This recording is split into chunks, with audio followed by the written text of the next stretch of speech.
Hey guys, tonight we're unravelling one of those stories that sneaks in under the folds of a warrior's robe and lingers in the shadows of history's most mythologized fighters, the samurai.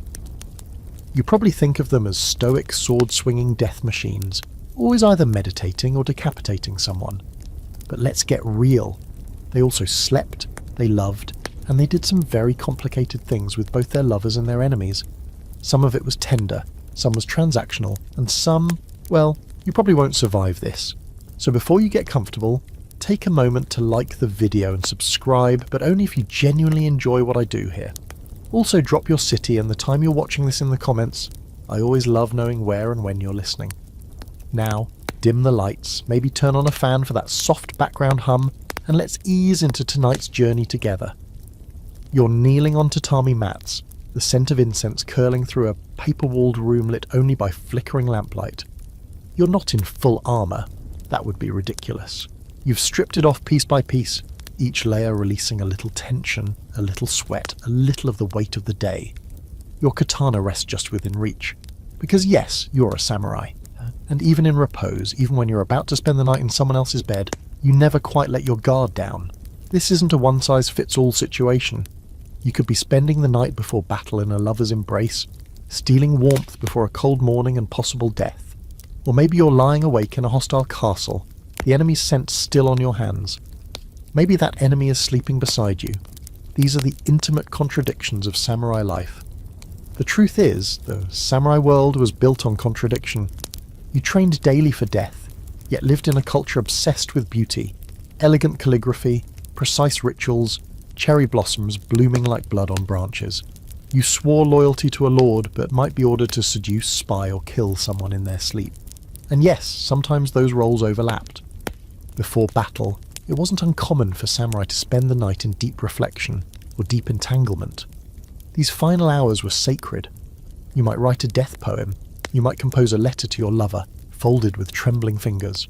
Or you might do what so many others did, seek out physical comfort, hoping to feel something alive before throwing yourself into carnage. Some lords permitted female entertainers to comfort soldiers before a campaign. Others encouraged male-male bonding, especially between older warriors and their protégés, as part of military discipline. It wasn't just tolerated, it was romanticised as a form of loyalty. In fact, some of those relationships weren't just about mentorship or instruction. They were about passion, power and prestige. If you were young, beautiful and brave, there was a good chance a senior warrior would take an interest. And if you survived, you'd one day take a young companion of your own. Welcome to the era of shudō, the way of the youth, which we'll spiral deeper into later. But tonight, you lie on your side, your robe pulled loosely over your chest. Maybe you're not sleeping at all. Maybe you're staring at the ceiling trying to figure out if the person in the next room is going to stab you or kiss you. This was also part of samurai life. Diplomatic visits that doubled as silent standoffs. The swordplay of words, the subtle invitation to share warmth. And yes, the occasional night spent in enemy territory, naked and alert. Fringe fact for you, samurai sometimes used their nighttime bedding arrangements as traps. There are stories of hidden blades sewn into futons, or tiny bells concealed under pillows to warn of shifting weight. One legend even tells of a concubine who wore a needle-filled wig to protect herself from midnight assaults. Sleep wasn't always restful, it was strategic. And still, even with all that, love bloomed. It was usually messy, often dangerous, and occasionally tender, in a way that still echoes across centuries. Imagine reading a love letter left behind by a warrior on the eve of battle, one that starts out with the formality of court poetry and ends with an unguarded plea. If I do not return, remember me when the cicadas cry. My sword sings, but your voice silenced it. Now let's hit an open debate. Did samurai truly believe in romantic love as we understand it today? Or was it all bound up in duty, power, and roles? Scholars argue over this constantly. Some say samurai pursued pleasure and companionship like any human would, honestly, hungrily, sometimes foolishly. Others argue it was all transactional. Honour above all, feelings be damned, and any romance was just another mask worn for political theatre. The truth, like most things in history, is probably somewhere in the middle. So as you drift towards sleep on your first night in this world, consider this. You're not just a warrior. You're a man bound by rules that only half make sense. craving connection in a world where tomorrow isn't promised. You keep one hand near your sword, the other near a lover's warmth. Because in the life of a samurai, sleep isn't just rest, it's vulnerability. And vulnerability? That might be the most dangerous weapon of all. The room's quiet, but never truly still. Outside, the bamboo clacks softly in the wind like bones tapping out a secret message. The rice paper walls ripple faintly, and you wonder if it's from the breeze or a presence. Either way, you stay exactly where you are. Tatami under your back, sword at your side, thoughts ricocheting off the ceiling like errant arrows. This is not just a place to sleep, it's a battlefield of its own. You shift slightly on the floor. There's no bed in the Western sense, just a folded futon, a well-worn blanket, and maybe a stiff little pillow filled with buckwheat husks. Everything smells faintly of cedar and something human, sweat, incense, and the person who laid here before you. If this is your own home, your shoji doors slide shut with the subtle finality of ritual. If it's not your home, well, you listen harder. The traditional Japanese home is nothing like the stone castles of Europe. Here the walls are made of wood and paper. The floor is smooth, padded only with woven tatami mats. Privacy is more illusion than fact. Sound travels like a ghost. Every whispered word, every exhaled breath, someone can hear it. And if they're patient, they can follow it. This is why the samurai's bedroom was never just a bedroom. It was a stair, a trap, a katasuken box, and sometimes an execution chamber. Even in moments of intimacy, there's always a layer of calculation. How thick is the screen between rooms? Who else is listening? Is your lover's hand really tracing the lines of your collarbone? Or are they reaching for your dagger? In noble households, sleeping arrangements were as much about rank as they were about comfort.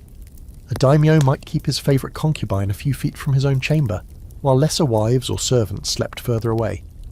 It wasn't uncommon for bodyguards to lie in wait just outside the doors, pretending to doze.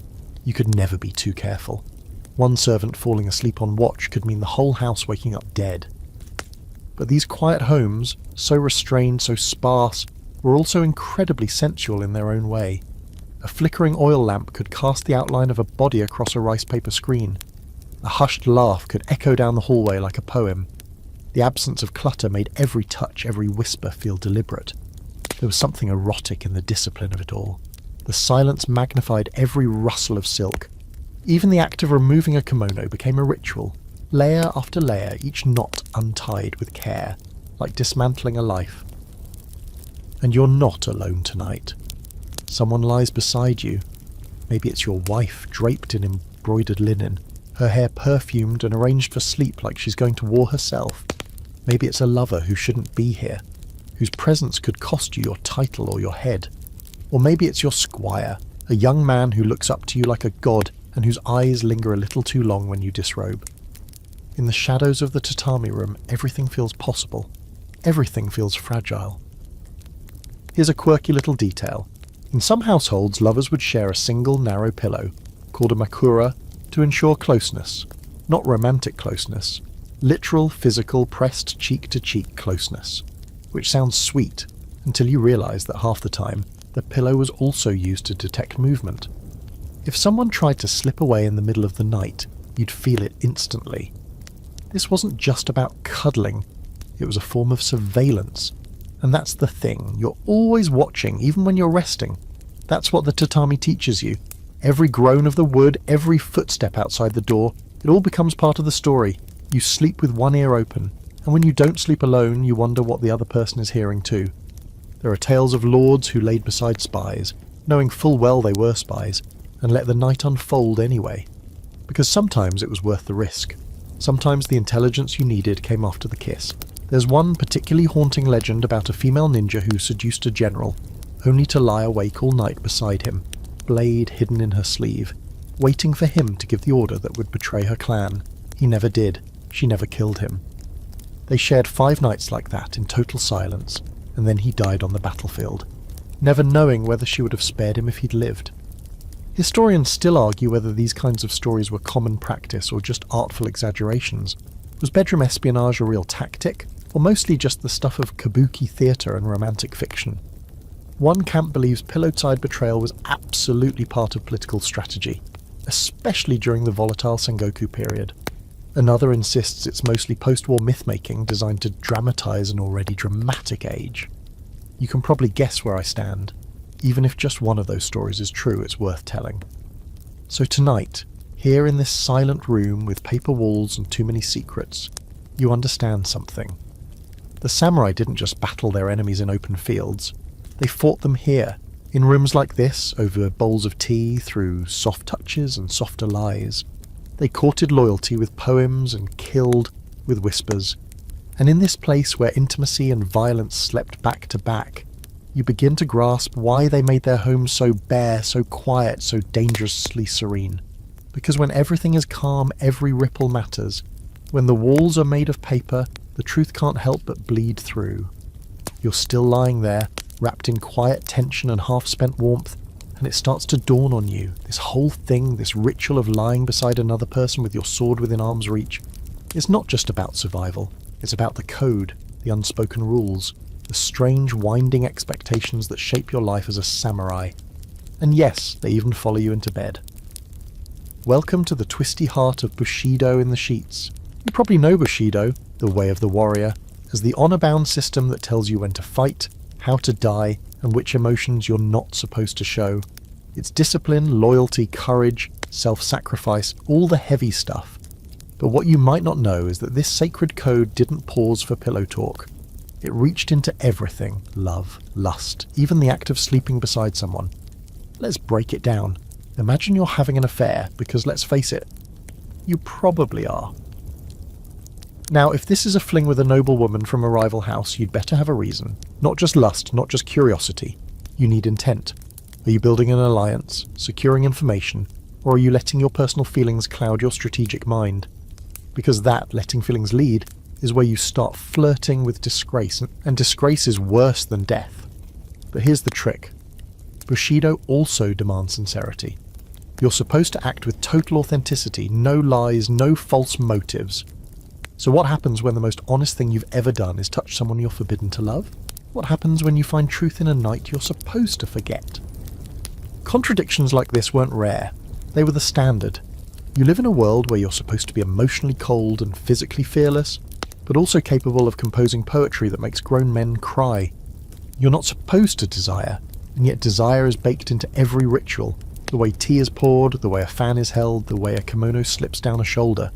You're expected to die for honor, but also maintain social harmony, which sometimes means lying your way out of trouble.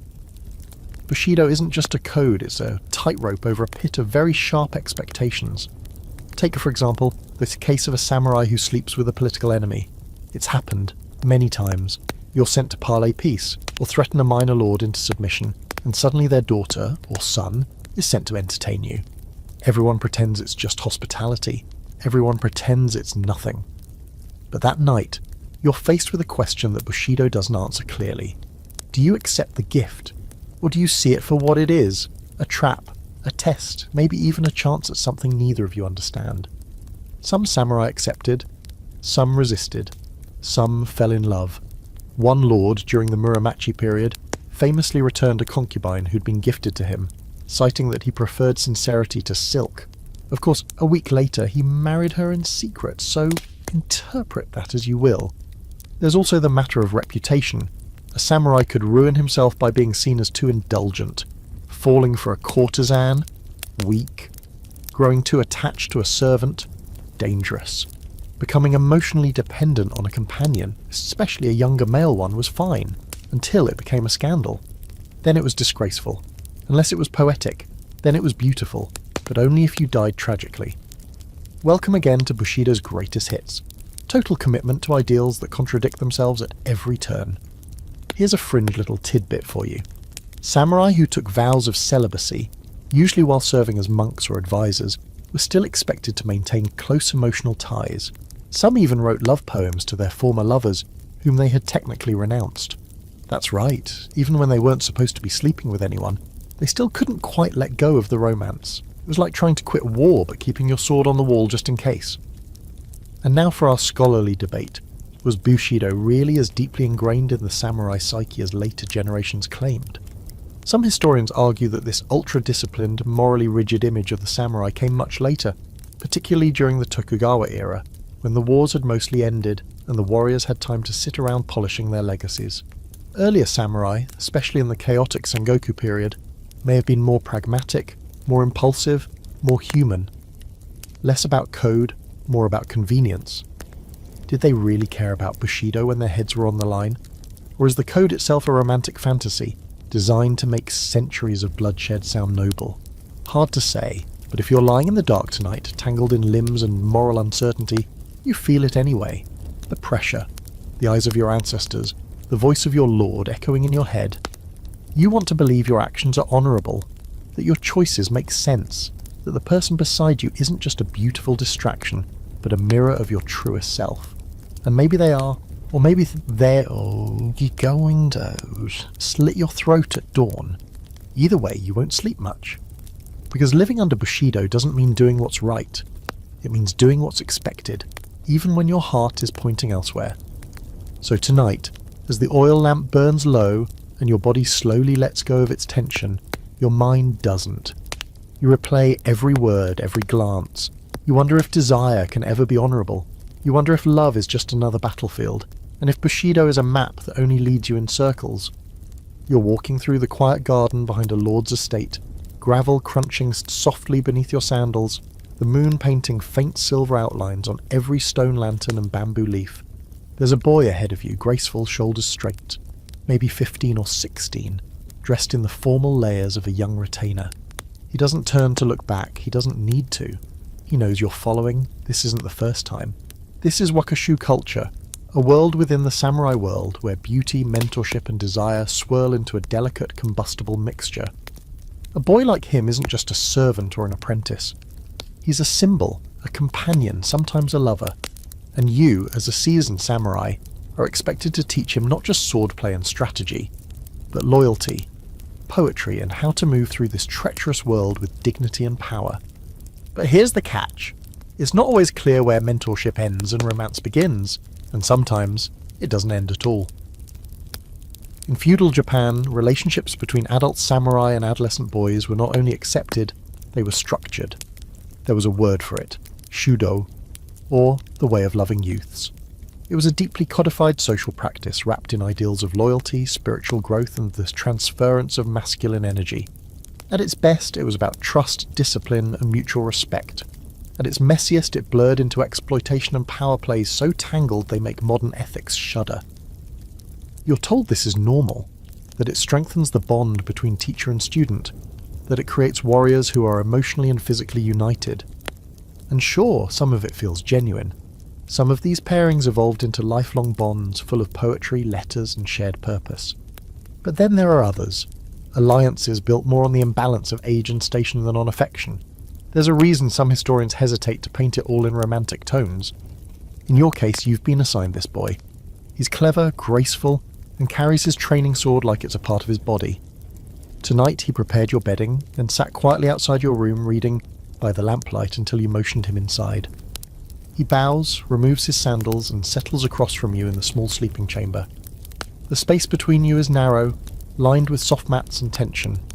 You speak quietly about sword drills maybe, or the way the court poet's last verses could mean something more.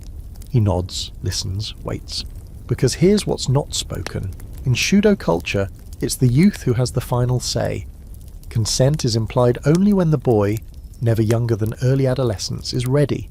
He initiates the closeness, he signals, and yet the lines are never truly clear. He's been raised to please, to serve, to make powerful men feel honoured. How much of his desire is real, and how much is duty wearing a polite smile? Fringe fact incoming. The distinctive hairstyle of the wakashu, the forelocks left long at the front while the rest of the head is shaved, was like a social neon sign. It signalled youth, availability and beauty. A boy only changed his hairstyle when he came of age and became a full man. Until then, his appearance was deliberately feminized, his voice trained to be soft, his walk graceful. He was both apprentice and object of admiration, groomed for war and for courtship. Back in the room you share sake. Maybe he quotes a poem by Saigyo or composes one on the spot. He leans closer. You notice the slight tremble in his hands. Nervous maybe, or rehearsed? Is this intimacy or just performance? This question, the morality of shudō, is where scholars go into full academic brawl mode. Some argue it was a sacred consensual tradition rooted in shared growth. Others see it as a form of sanctioned grooming. And then there are those who say both are true, that human relationships don't always line up neatly with the moral systems we want them to fit into. The past isn't clean. It's full of contradictions that make us uncomfortable. Tonight, you feel that discomfort settle in your gut just beneath the rice and the sake. You've trained this boy, protected him, maybe even loved him in a way, but the power is yours, and you know it. Even if he leans in first. Even if he whispers something that makes your heart stutter. There's still a balance of control you can't ignore, and that, more than anything, is what haunts you. Later, lying side by side in silence, you watch his chest rise and fall. His breathing is steady. He's fallen asleep, or pretending to. You wonder what he dreams of. You wonder if he fears you. You wonder if he will grow into a warrior like you, or if he'll die in some stupid skirmish before he ever gets the chance. And if he does survive, will he one day look back at this night and feel honoured? Or hollow? Because that's the part no one talks about. Bushido doesn't prepare you for guilt, for the slow ache of uncertainty that blooms long after the battle's over. You were taught to fight, to die, even to love, but not to question what any of it meant. So you lie there, awake again, sword untouched, thoughts spinning in slow, uneasy circles. Somewhere nearby, the wind rattles the shutters. A cricket clicks into the void. The world keeps moving. But in this room, you feel a time pause just for a moment, long enough to let the complexity seep in. You wake before dawn, the air still heavy with night and the soft smell of sweat, oil lamps, and last evening's sake. Beside you, she stirs but doesn't open her eyes. Maybe she's pretending to be asleep, or maybe she's learned not to flinch when you shift in the dark. Either way, this isn't the time for tenderness. You're already sitting up, stretching the ache from your shoulders, your hand instinctively resting on the hilt of your katana, as if it might whisper the right words into your ear. This is married life as a samurai, not the poetry-drenched courtship of old plays or romantic paintings, but the real thing. It's duty. It's distance. It's a dance of mutual roles performed in silence most days. She's not a stranger to the sword. She knew what she was marrying, but she didn't marry a husband. She married a soldier. Your wife is a study and practice quiet. She runs the household, sees to your aging parents, tends to the shrine, and raises your children, if you've had them. She's also skilled with a blade. Most samurai women were, a naginata most likely. Something curved and elegant, like her, but dangerous when cornered. She has your back, and maybe once you had hers in a way that was more than logistical. But years of battles, on fields and in the tatami-covered rooms of court, have changed you both. She knows about your lovers, not all of them, of course, but enough. Some were soldiers, some were boys who shared your futon during your years on campaign. Some were courtesans from districts where your name carried just enough weight to open doors and beds. And some were political, strategic. Entire nights of passion spent with the spouse of an enemy clan. One hand under the pillow feeling for a blade, the other tracing the outline of a spine, not quite sure if you wanted to embrace or crush. And your wife? She says nothing. That's how this works. In samurai society, marriages are contracts. Emotional alliances aren't part of the paperwork. A woman's job is to maintain the house, secure the bloodline, and never embarrass the clan. A man's job is to survive long enough to make that happen. The rest, passion, longing, real connection, gets tucked away in scrolls of poetry and fleeting glances, if it happens at all. But don't confuse a silence with acceptance. A samurai wife is as calculating as any general. She knows who visits your chamber and when. She notices which letters are burned and which are hidden. There's a hierarchy even in betrayal, and she keeps track. You can feel it in her eyes when she pours your tea. Quiet judgment, or worse, cold strategy.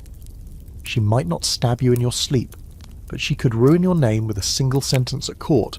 Or worse, she could outmaneuver you socially, and you'd never see it coming. Fringe fact, some samurai wives kept lovers of their own. Carefully, quietly, a visiting monk, a trusted retainer, sometimes even a fellow noblewoman. The gender lines, like everything else, bent when no one was looking. As long as the husband remained in the dark or pretended to, it didn't always matter. What mattered was discretion, loyalty to the clan, and the preservation of appearances. You once found a poem she'd written but never shared, hidden in a lacquered box, tucked beneath old charms and fragments of incense. It read like a farewell, but also like a warning. The blade sleeps beside me, edge dulled by honour and time, but one breath, one lie, and it wakes. You never asked her about it. Now you rise, slipping quietly into your outer robes, careful not to wake her fully. She does not stir again, but you know she is aware. Your hand brushes against the folded layers of her sleeve. She smells faintly of persimmon and sweat, and for a fleeting second you remember what it felt like to reach for her in the dark without thinking of strategy or obligation. Just want. But that was another lifetime. There's an open debate among historians about how much love really existed between samurai husbands and wives. Were these cold functional pairings, or were they deeper, just hidden behind the rigid formality of the time? Diaries suggest both. Some couples wrote letters to each other with aching tenderness. Others lived like polite strangers, ships in the same castle, waving once a week. It depended on status, personality, and whether war allowed them the space to breathe. In your case, it's somewhere in between. She's your partner, your equal in many ways, but you don't lie to yourself. You've shared your heart in more complete ways with others. Lovers who weren't bound to your legacy, bodies that offered comfort without consequence. She knows this, and she lets it be so long as it doesn't threaten the family, so long as you keep returning. This morning the sun has not yet broken the horizon. The servants are still asleep. You walk alone through the corridor, the wooden boards creaking beneath your steps. Your sword is at your side, your mind already turning to the day's politics, the scrolls to read, the duel to settle between two arrogant cousins. But in the back of your head you feel her watching, not angrily, not with sorrow, just watching, keeping track, and that's what it's like to sleep beside a samurai wife. It's not passion and poetry, it's alliance layered with patience, calculation, and long silences that speak more than words ever could. Because love in this world isn't a fire, it's a quiet ember, protected from the wind, and if you're lucky, or careful, it never goes out completely. You're leaning against a paper screen watching the late afternoon sun slant through a lattice window, casting geometric shadows across the wooden floor. The scent in the air is thick. Cypress wood, powdered rice, sake and perfume that clings to silk like a secret. You're in Yoshiwara, the pleasure district. And not just any room.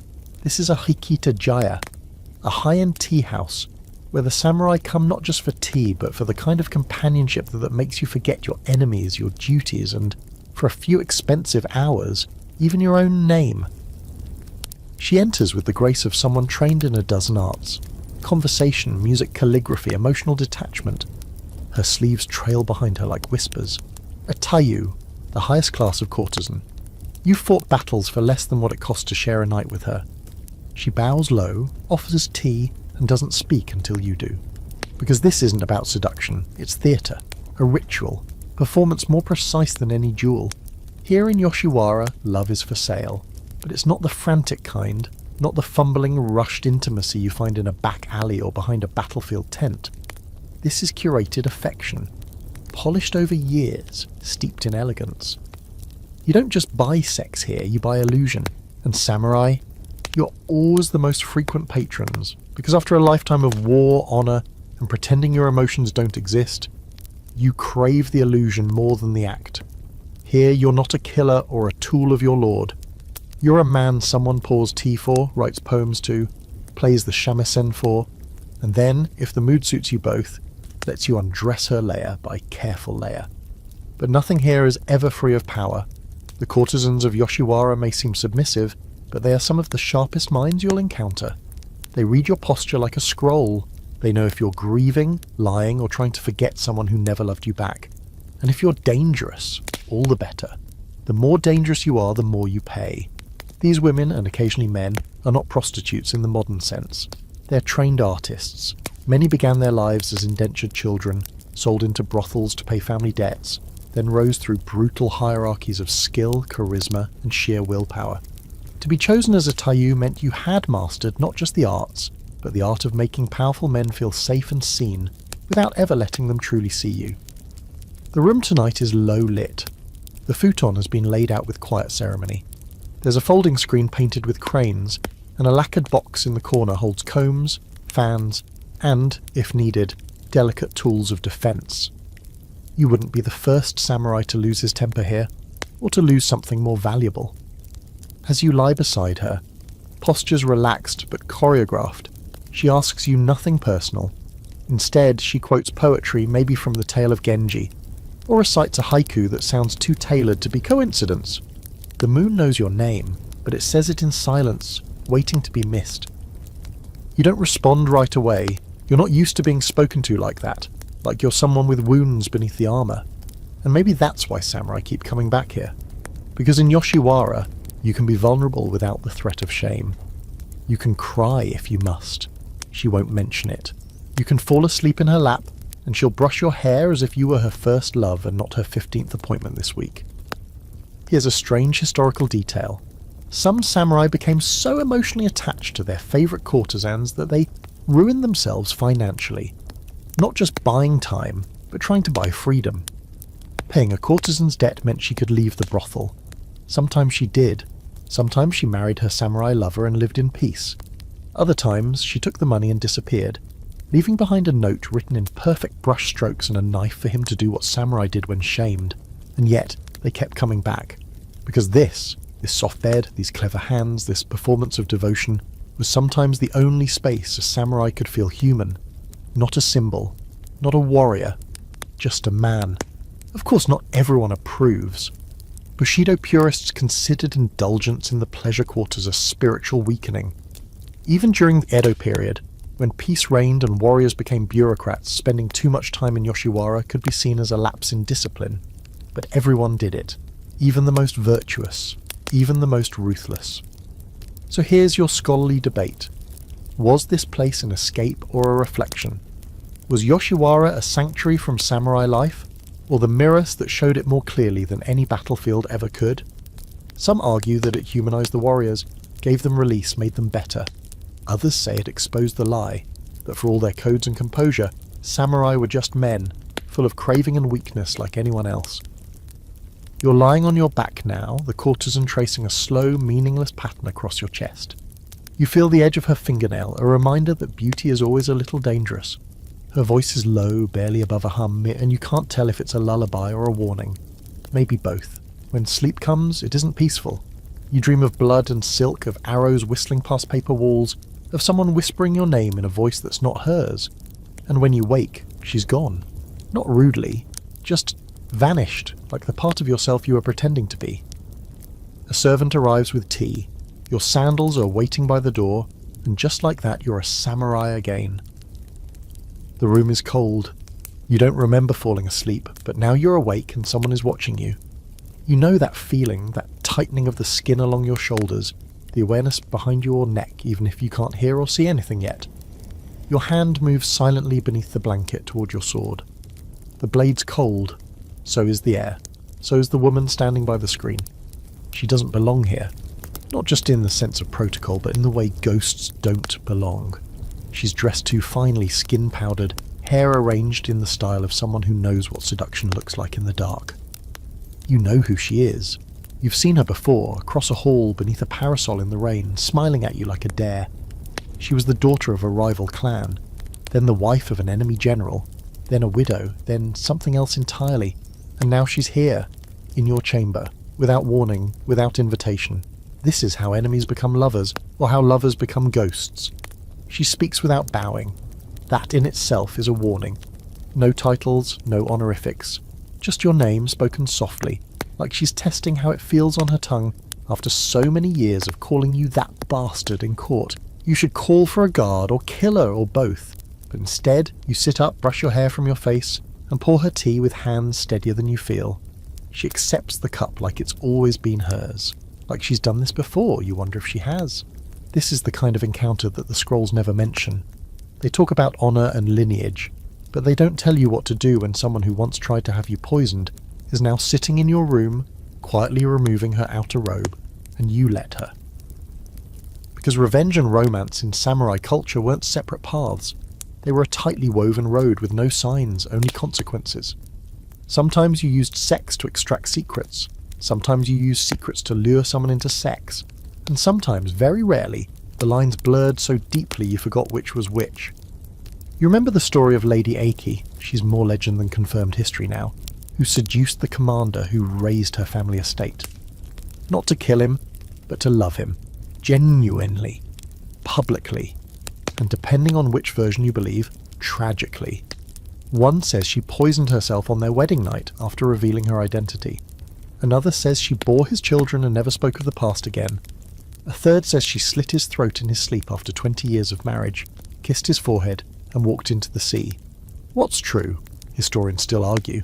Some call the story a parable of vengeance, others a romantic fantasy. But every samurai knows the name, and every samurai wonders what they would have done in his place. Back in your room, you're staring into her eyes across the teacups. Her hand moves toward yours, not quickly, not aggressively, just deliberately. You remember what her clan did to your men.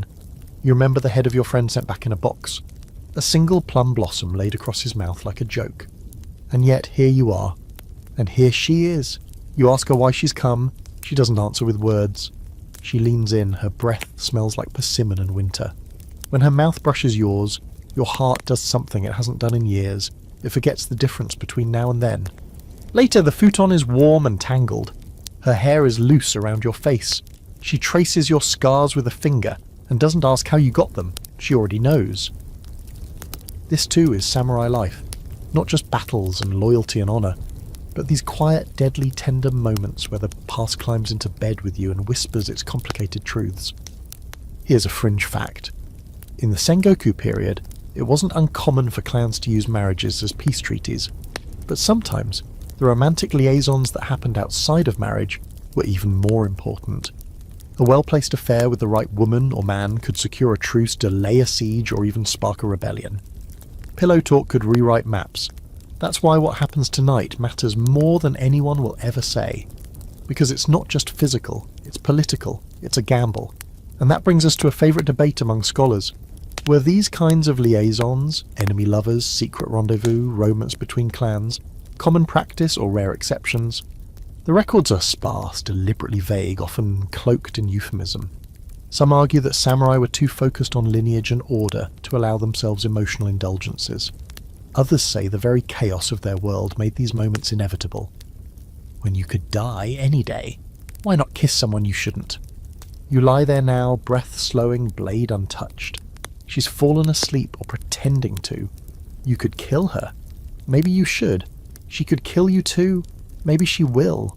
Or maybe, just maybe, you both already did what needed to be done. You both laid down your weapons in the only place where that's possible. Here, under the covers, skin to skin, hearts still at war but hands at peace. You close your eyes, but you don't sleep.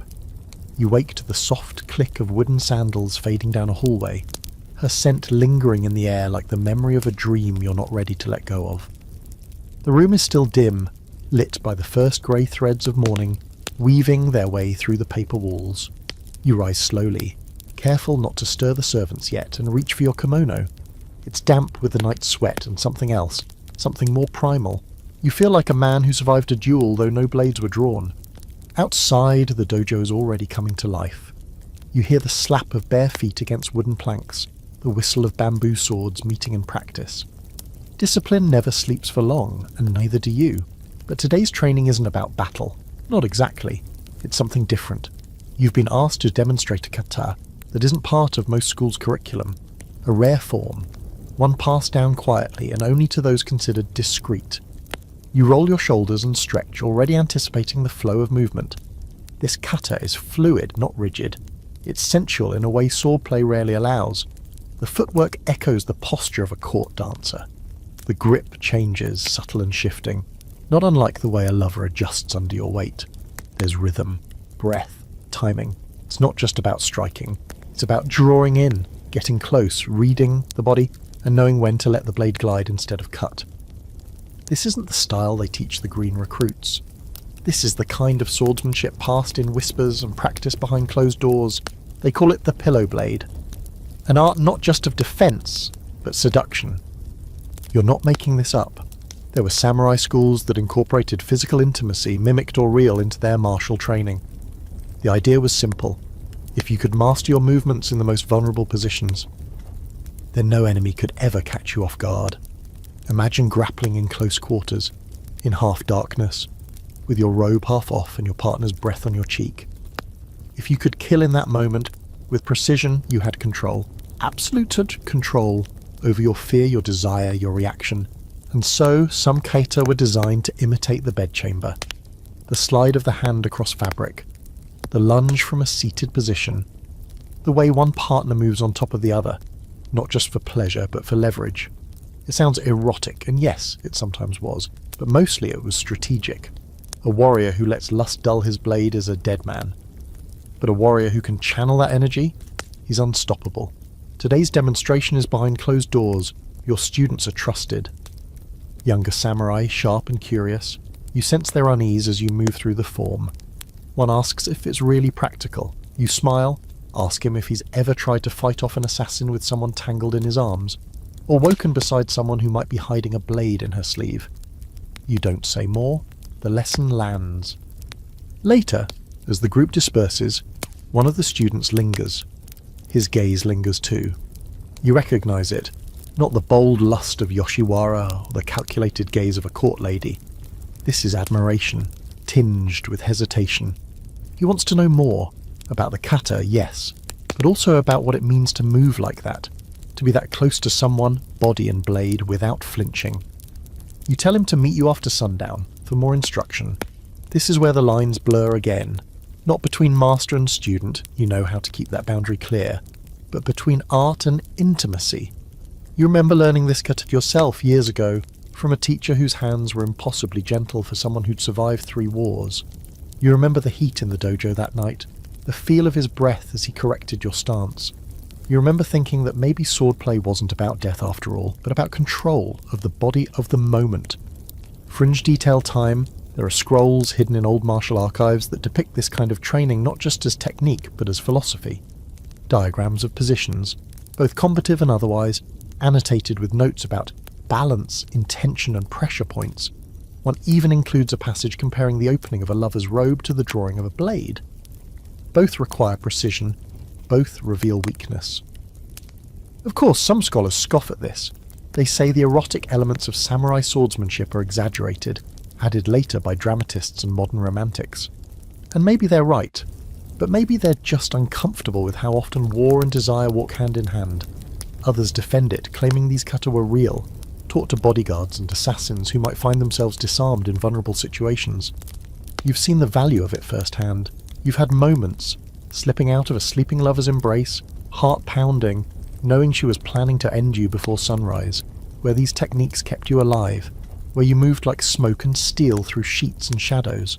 So now, as the night falls and you return to the empty dojo, the student waiting quietly beside a candle, you move through the form again, slower this time, letting him feel each motion, correcting his balance, guiding his hands. Not seduction, not romance, just instruction laced with intimacy.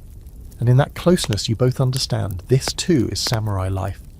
It's not about denying the body, it's about knowing how to wield it, how to move with intention when every nerve is awake and every thought sharp, every breath a choice. You leave the dojo after midnight, body sore, mind calm, the moon hangs low and full, and somewhere behind your ribs a strange peace settles in. Because tonight, you remembered something important. The sword is not always for killing. Sometimes it's just a way to know yourself. The sun is just beginning to rise, casting a golden haze over the courtyard. But already the palace is stirring. Servants hurry through the covered walkways with buckets of water and folded robes. Pages whisper down corridors, delivering scrolls and secrets with equal urgency. You're standing beneath the cherry tree in the inner garden, sipping bitter tea, watching the petals fall like slow, deliberate sighs. It's going to be a long day. You've been summoned. The daimyo's estate is quiet on the surface, but you can feel the tension thrumming through every wooden beam. There's a marriage being arranged between 2 powerful families, an alliance stitched together not with words, but with silk, ceremony, and a few well-timed seductions. You're not officially part of the negotiation, not publicly, but privately you've been asked to influence things. Influence, of course, means something very specific here. You're not going to assassinate anyone, not today. No, this kind of mission wears perfume and speaks in veiled compliments. It's politics by candlelight. Strategy between sheets. You've done it before, you're good at it. The target tonight is a cousin of the bride. Young, unmarried, powerful in his own right. He's recently returned from Kyoto, where he was educated in diplomacy, poetry, and If the rumours are true, a rather extravagant appreciation for beautiful men. That's where you come in. You meet him that evening in the guest wing. He's dressed in a flowing robe of indigo and grey, with the kind of polished confidence that's half breeding and half armour. You bow. He bows lower. His smile is slow and deliberate. You've barely exchanged a handful of words before the room is thick with suggestion. He offers you sake. You accept. There's an art to this. Every move measured, every glance carefully neutral. You don't lean in too quickly. You let the silence stretch just enough to become intimacy. He talks of poetry, you talk of war. You both pretend you're not circling something much sharper than language. This is not seduction in the romantic sense. This is tactical. Your clan needs his favour, and while no one would ever say it aloud, a shared futon can do what 10 scrolls of legalese cannot. Pillow diplomacy. It's a dangerous art. One misstep, one moment of misjudged emotion, and it all comes apart. You shift the conversation. He follows. You brush your hand against his sleeve. Not a grab, not a grasp, just enough to register intent. He doesn't flinch. He tilts his head. His mouth curves slightly. By the time the futon is laid out, there are no more words, just movements. Slow, practiced, almost ceremonial. It's not passion, it's performance. He touches you the way a calligrapher touches the first line of a poem, light, intentional, leaving space between gestures. You match him, move for move. You keep the mask on, even when your robe slips open, even when your breathing shifts. And then, when it's over, you lie beside him in the quiet, listening to the distant echo of someone playing the koto in another wing. He speaks first. He asks if your loyalty lies with your daimyo or with something deeper. You reply with a riddle about snow melting on a sword's edge. He laughs, not because it's funny, but because he knows what you mean. He offers you his support. For now, it's not love, not even affection, just a transaction, sealed with sweat and silence. A promise made in a place where the walls are too thin to speak aloud. Here's your quirky fact of the night. Some samurai were specifically trained for this sort of political intimacy. They were unofficial agents, go-betweens, charmers, instruments of statecraft with prettier faces and quieter footsteps. They weren't just warriors, they were tools of persuasion, used to grease the gears of alliance and diplomacy. You don't find them in official records, but their stories linger in personal journals, fragments of letters, whispered rumours passed down through families. There's a growing debate among historians about just how common this practice really was. Was sex a deliberate tool of the samurai state, or just an occasional strategy used by opportunists? Some argue that the use of physical intimacy for political gain was no more unusual than arranged marriage. Others insist it was rare and mostly undocumented because of the shame attached to it, especially when it crossed gender or class lines. You lying in this soft bed beside a man whose allegiance may now tilt in your clan's favour understand something most historians can't put in footnotes. Shame is a flexible thing, so is desire, so is loyalty. You rise before the lamps burn out. He sleeps on his side, the silk of his robe pooling around him like water. You watch him for a moment, trying to remember if you ever felt anything true in nights like these. You're not sure anymore. Maybe once. Your sandals are waiting by the door. A servant bows as you stepped into the corridor.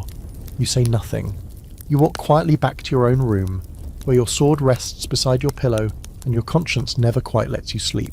Because in the samurai world, you're never just fighting on the battlefield. You fight in conversations, in glances, in shared moments between strangers who might save your clan with a whisper, or ruin it with a kiss. And tonight, you've won, but somehow it doesn't feel like victory. The festival lights are still flickering outside, their reflections bouncing off paper lanterns that line the narrow stone paths of the castle's outer garden. You're meant to be attending a poetry reading right now, or maybe mingling with local lords over lacquered sake cups. But instead, you're creeping along the back corridor near the watchtower, ducking beneath the overhangs of carved wood and pushing open a half-hidden door. You're not alone. You've been followed, or maybe you've been leading. She's already inside the room, waiting. Not sitting demurely or pacing nervously, but standing at the window, back to you, a man's kimono wrapped around her slender form. Not her own. That much is clear. You recognise it, actually. It belonged to a court retainer who disappeared a few months ago. No one asked too many questions. She turns. Her eyes don't widen. She doesn't bow. She smiles with the corner of her mouth like someone who already knows she's in control. This isn't new. You've heard whispers about people like her, agents trained in both seduction and subterfuge. And not all of them play by the expected rules of gender. You've fought alongside soldiers who were born women, but lived as men, just as you've crossed swords with men who slipped through the world in silks when no one was watching. What matters in your world isn't what you wear, it's what you can do. And what she can do is walk through a guarded corridor in broad daylight dressed like a messenger and end up in your room without setting off a single alarm. She's a cross-dresser, a spy, maybe a shinobi, and possibly your lover, depending on how the next few minutes unfold. She doesn't speak at first, just walks toward you slowly, deliberately, the hem of her stolen robe brushing the floor. She smells like sandalwood and ash. You're not sure what to say, so you say nothing. You let her stop an arm's length away, let her eyes rake over you, let her make the first move, because she's not here for romance, not really. She tells you about a courier on the road from the capital, a letter bearing your name, a list of every night you've spent in certain people's rooms, a log of your indiscretions, your secrets. She tells you that someone intends to expose you, to use your past, your lovers, your betrayals, your blurred lines of loyalty, to ruin you politically. And maybe worse. You ask how she knows. She laughs, because I was asked to deliver it. You don't ask why she's warning you. That would be too easy. You just move aside and motion for her to sit. She doesn't. She shrugs off the kimono and steps out of it. Not shy, not seductive, just efficient. Underneath, she's wearing the tight, layered blacks of a shinobi. Flexible, silent, practical. Her body is lean, muscled, and covered in small scars, more than yours. She picks up your cup, sips your sake, and finally looks you in the eye. You should be more careful who you trust in the dark. You're not sure if it's a threat or advice. Could be both. Then she lies down on your futon, her arms behind her head, bare feet crossed. You've seen assassins get comfortable this way, right before drawing a blade from their sleeve, but you don't move. You don't touch your sword. If she wanted you dead, you'd be dead. Instead, you sit beside her. The paper walls glow faintly from the lanterns outside, soft and gold, and the air smells faintly of burning pine. She asks you questions, personal ones, sharp ones, about who you've really loved, who you've regretted, whether you've ever wanted to run from all of it. You're used to being interrogated in courtrooms, by lords, by enemies, but this feels worse, or maybe better. You answer, carefully at first, then honestly, and she listens, she actually listens. You start to forget why she came.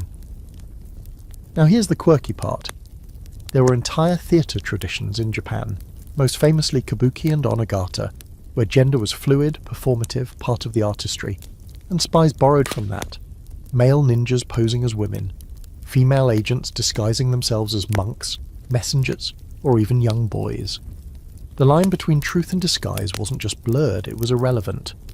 Some records suggest that cross-dressing agents became lovers of their targets regularly, not by accident, by design.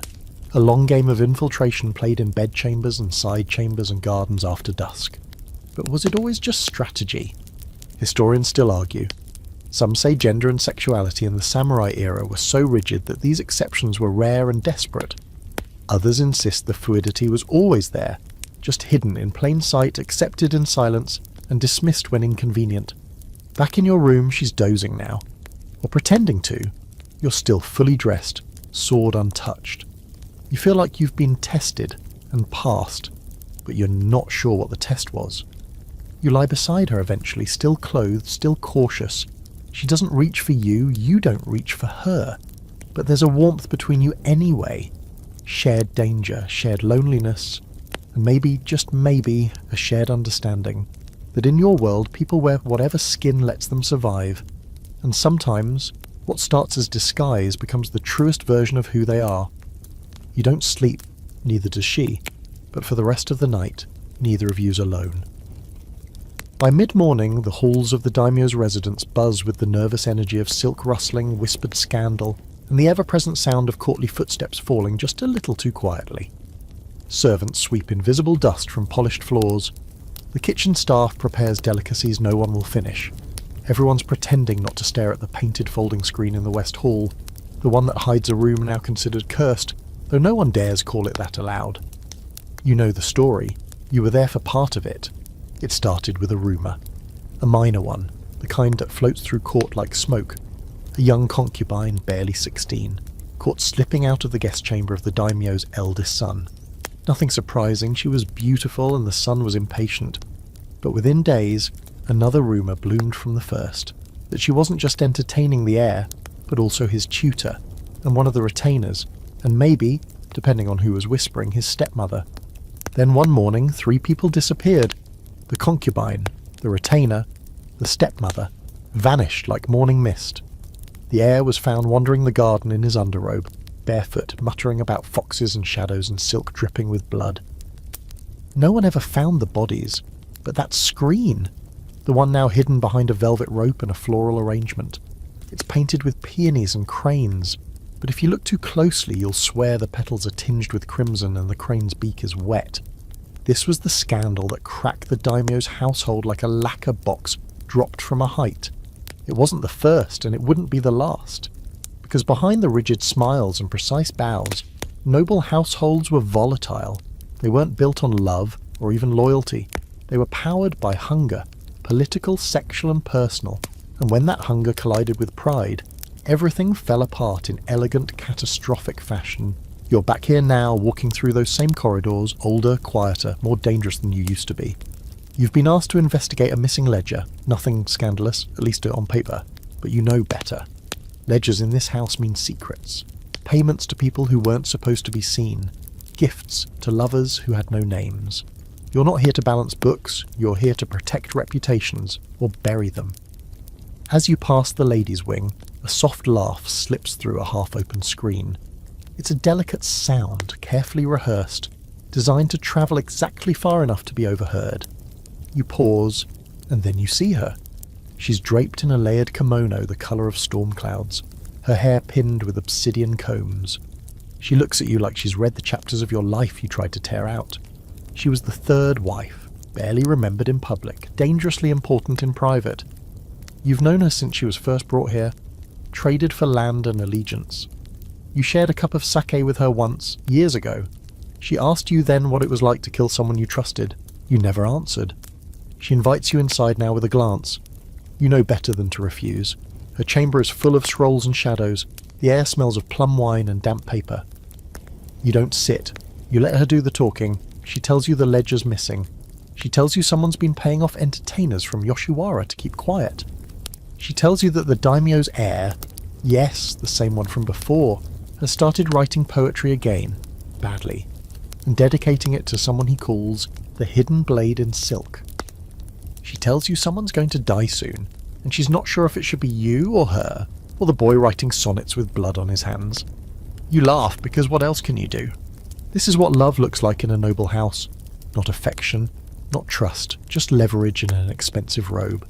Everyone is sleeping with someone, everyone is hiding something, and every touch could be either intimacy or insurance. Fringe fact. In many noble samurai households, the higher-ranking women had their own spy networks. Ladies-in-waiting, maids, hairdressers, they heard everything, and they used it. A clever wife could destroy a rival simply by leaking the right poem at the wrong time.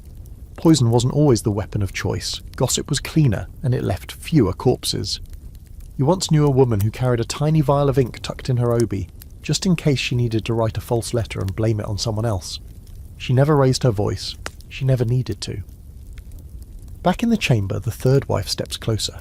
Her fingers graze your sleeve.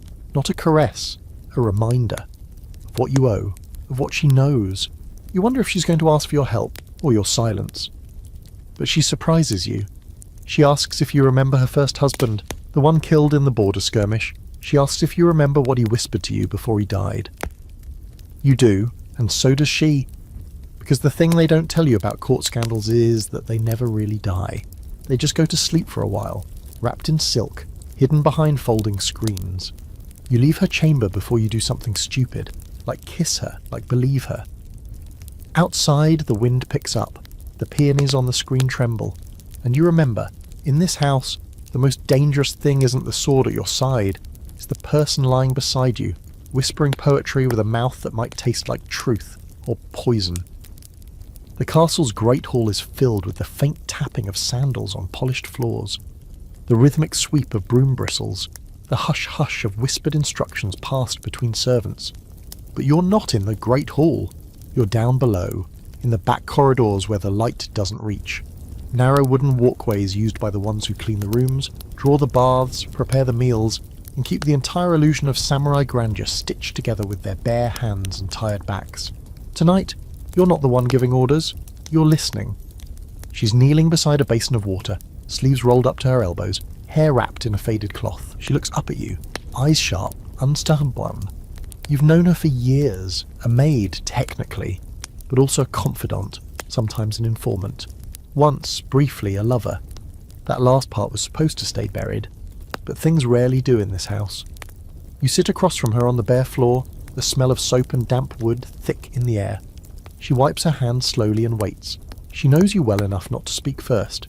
You finally tell her about the missing ledger, about the heir's poetry, about the woman in the storm-coloured kimono who asked you questions she already knew the answers to. She nods once, barely. Then she tells you who took the ledger. It wasn't the heir. It wasn't a jealous lover. It was one of the night guards. A man you trained. A man who once shared a fire and a flask with you during a siege. The same man who cried after you killed a horse under him to save his life. She saw him sneaking out of the archive wing 2 nights ago. She didn't report it. Not yet. Not until she spoke to you. And here's where the story gets messy. Because the guard isn't just a thief. He's sleeping with someone in the house. Possibly the daimyo's youngest son. Possibly one of the junior courtiers who always blushes too hard around you. Possibly even this woman kneeling beside you right now, her hands rough from years of scrubbing bloodstains no one ever admits existed.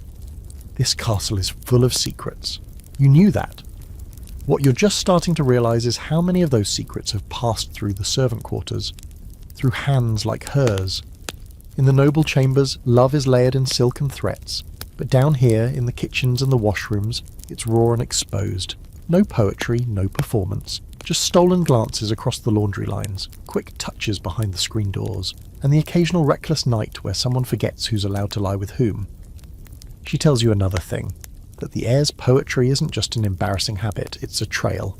Names hidden in metaphors, places wrapped in riddles. One of the verses mentions her. Obliquely, yes, but still. She's not afraid, she says, not of him. She's survived worse. You remember the time she hid a wounded soldier under the floorboards during a purge? Not because she loved him, just because she couldn't stand to watch another boy die for someone else's ego. Fringe detail. Servants in samurai households were often closer to the truth than anyone else. They shared walls, beds, baths. They heard secrets whispered in the dark. Some became lovers, others became tools, a few became weapons. There are even records of maids being trained in subtle poisons. Tiny doses brushed on the lips during a kiss or wiped across a sake cup. No one suspects the girl who bows the lowest. And the ones who share the futon with their masters. They know everything. Where the dagger's hidden. Who gets called by what name, what they mumble in their sleep when the dreams turn violent. You ask her what she wants in return for this information. She looks at you like you've insulted her. Then she asks if you remember the night you brought her into your chamber during that snowstorm. She was 20. You were drunk, bleeding, half mad with grief. She held your face while you sobbed. She kissed your scar and didn't ask where it came from. You remember. Of course you do. She smiles, but it's not warm, it's tired. I don't want anything, she says. I just want you to stop pretending you're not part of all this. You nod. You don't thank her. She wouldn't want that. You rise, stepping carefully around the basin. The floorboards creak under your weight. As you turn to go, she speaks again softly, almost too quiet to catch. If you come back here tomorrow night, I'll tell you who he's really writing the poems for. You pause, don't look back. Just nod once, because you already know or you think you do. And now comes the historian's favourite kind of debate. How much power did servants actually have in feudal Japan?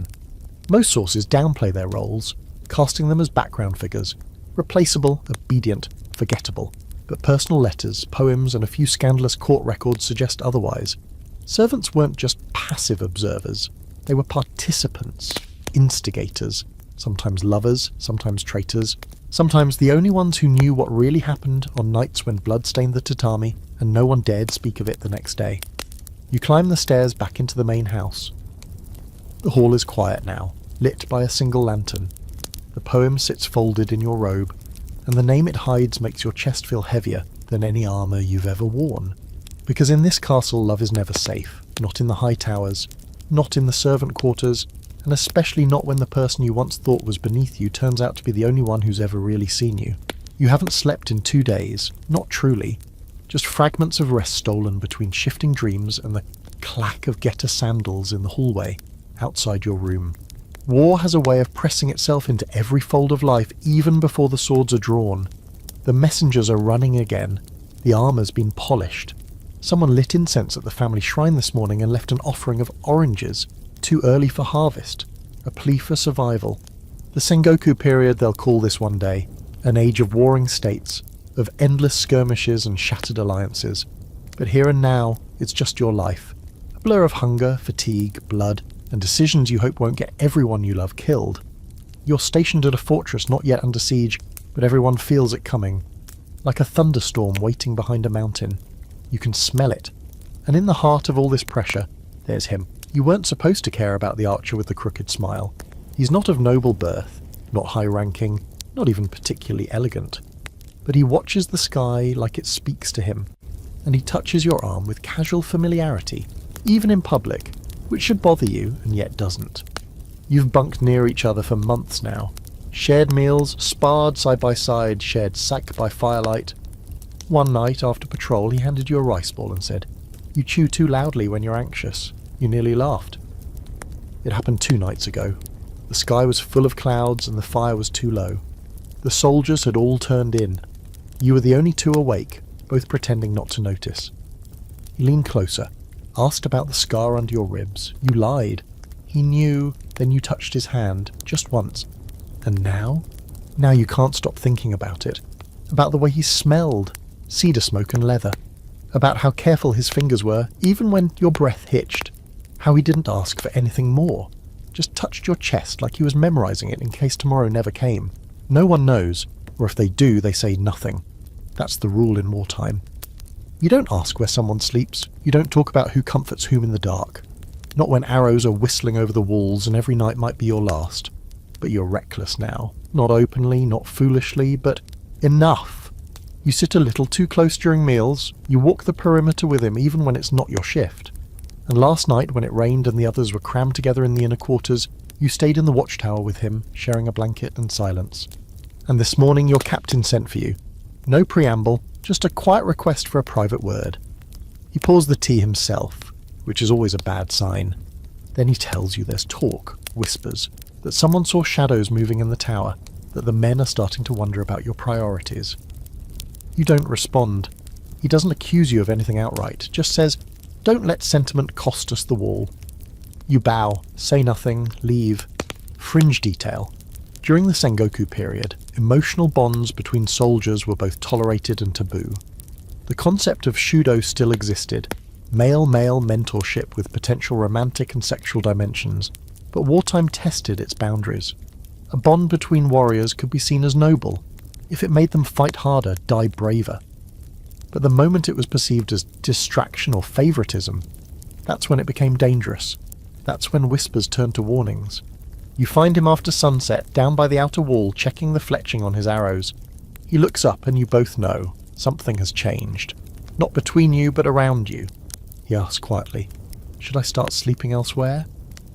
You think about what you want to say, about how you'd rather fall on your own sword than lie again. About how you'd give up your rank, your sword, even your place in the clan if it meant waking up beside him once more before the siege begins. But you don't say any of that. You nod once. That night you sleep alone for the first time in weeks. The room is too cold. The blanket feels like paper.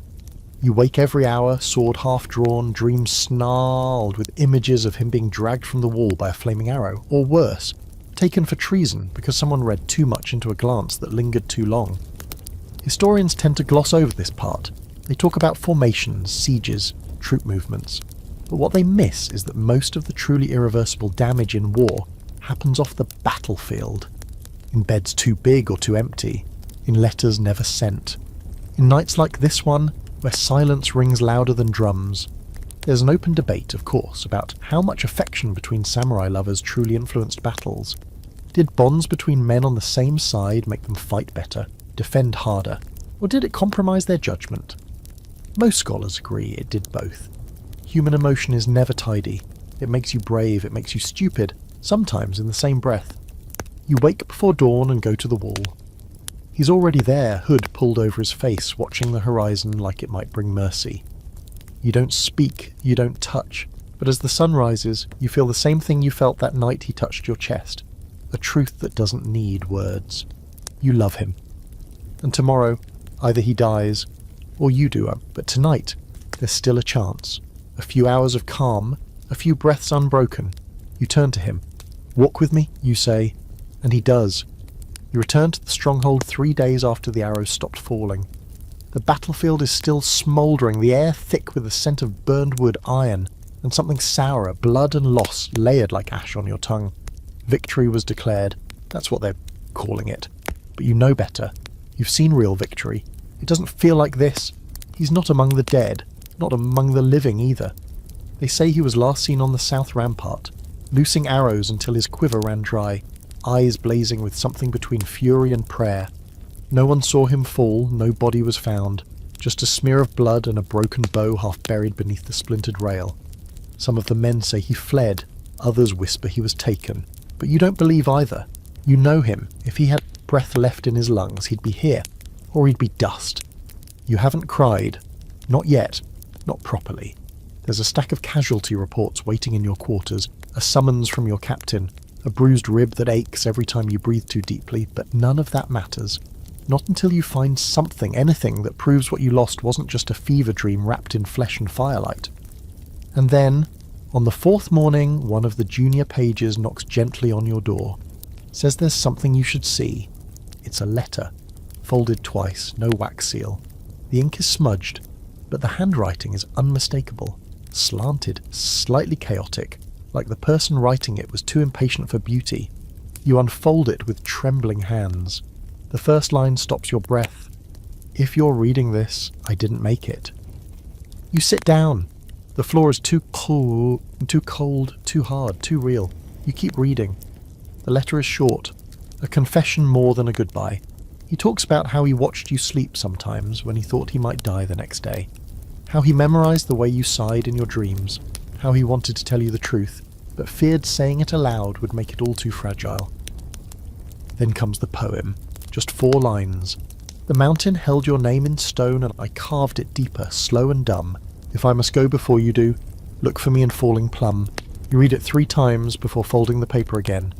There's a silence in your chest, hollow and sharp. You were trained to write death poems, but this was something else. Not a goodbye, not an apology, just a soft, honest echo left behind. You go to the orchard, the one near the southern wall, where the plum trees are just beginning to bloom again. You sit beneath the branches. Wait. The petals fall slowly, lazily. One lands on your shoulder, you don't brush it off. This is how samurai mourn. Not with wailing or lament, but with presence, with stillness, with letters folded like prayers and moments that refuse to pass quietly. And here's your strange detail of the night. Some samurai did write love letters to their comrades before battle, not to give, but to hide, tucked in armour, linings, wrapped in oilcloth, slipped inside helmets. Letters never meant to be read unless the worst happened. Entire collections have been found centuries later, stained with blood or sealed in forgotten scroll boxes, never sent, never answered. You wonder how many letters like this one exist, buried under layers of war and dust. How many poems were written in hands calloused from sword grips, in nights shared with someone who wasn't supposed to matter, but somehow did. Scholars argue about the nature of these writings. Were they genuine expressions of affection, or coded gestures, shaped by the strict emotional boundaries of their time? Some say these letters were nothing more than elaborate metaphors, poetic exaggerations. Others believe they reveal the deeply hidden emotional world of warriors who couldn't speak their truths aloud. And you? You don't care what the scholars say, you have the letter. That's enough. You sleep in the orchard that night. No armour, no blade, just the letter tucked beneath your head and the scent of plum blossom falling like gentle reminders. You dream of him, not dying, not fighting, just sitting beside you barefoot in the grass, grinning like he's got a secret and isn't in a hurry to tell you. You reach for his hand. This time you don't flinch. When you wake, the sun is rising. A few petals cling to your robe. A bird calls overhead. You whisper, "I'm still here." And the wind for once answers softly. They say ghosts prefer the quiet hours just before dawn. Not the dramatic midnight theatrics that kabuki plays love, but the still half-lit moments when even the crows hesitate to cry. That's when the past stirs, that's when she returns. You're staying at a mountain outpost now, far from the main roads and polite company. The walls creak, the floors breathe, the paper windows strain against a cold wind that never seems to stop. And inside your room, the futon is laid out each night, untouched, except for the hollow on the left side, where someone used to lie. Someone who hasn't drawn breath in nearly 6 months. Except some nights you hear breathing.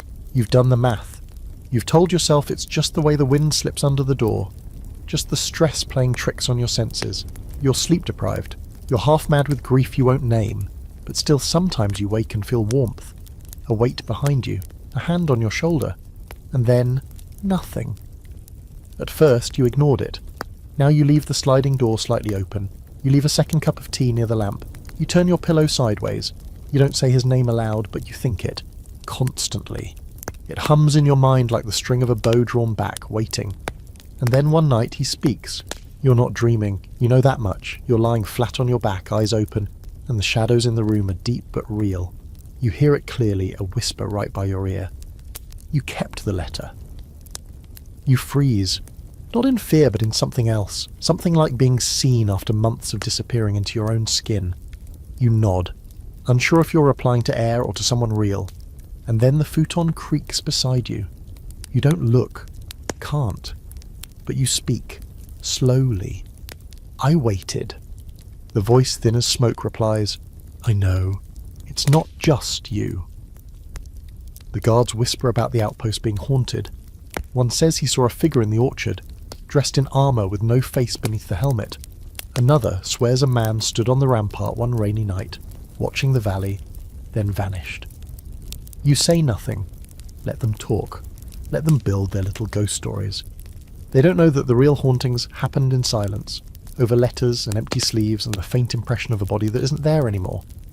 Here's a strange little historical oddity for you.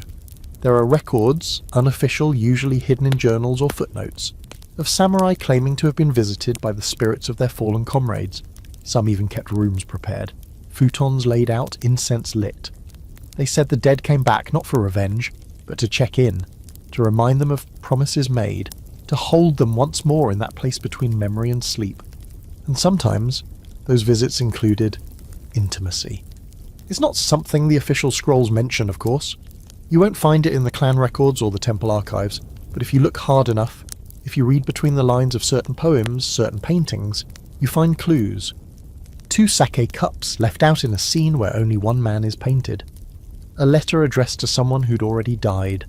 A brushstroke of hair on a sleeping man's pillow that matches no living resident of the house. Scholars debate whether this was metaphor, grief turned into hallucination, or something deeper. A spiritual connection that blurred the border between worlds. One historian refers to it as Yugen no Aite, companion of mystery, the belief that the most meaningful relationships are the ones that linger after the body is gone. Tonight, the room feels fuller than it should. You lie still, eyes fixed on the ceiling, and speak softly. Do you remember the first time? Silence, then you burned the rice. You smile. The memory returns so clearly. His laughter, your embarrassment, the smell of charred grains sticking to the bottom of the pot. You hadn't known how to cook. He showed you. You repaid him by dropping a chopstick into his lap and pretending it was an accident. You ask another question. Are you angry with me? This time there's no answer. The futon cools slightly. The warmth fades. The door creaks open a fraction more. You sit up. The cup of tea you left is empty. You could chalk it up to steam, to evaporation, to the way your mind wants something so badly that it conjures evidence out of air. But you don't. Instead, you light the incense. You lay out fresh robes. You write another letter. Short, unsealed. Come back when you can. I'll leave the door open. You sleep that night like you haven't since the siege. The ache remains, but it dulls at the edges, replaced by something softer. A memory you can almost touch. Because in this world, some lovers don't leave. Not completely. Not if the connection was real.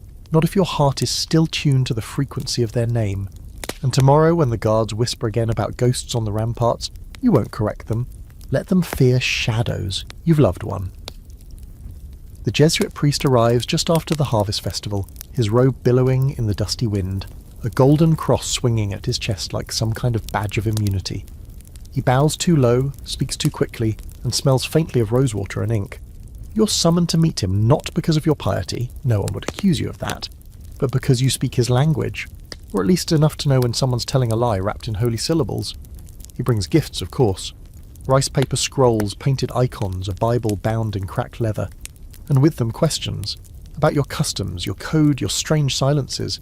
He's obsessed with Bushido, calls it a form of Roman virtue, which sounds both flattering and incorrect. He wants to understand the way you fight, the way you pray, the way you love, but mostly, it seems, the way you sin. You let him talk. It's easier than correcting him.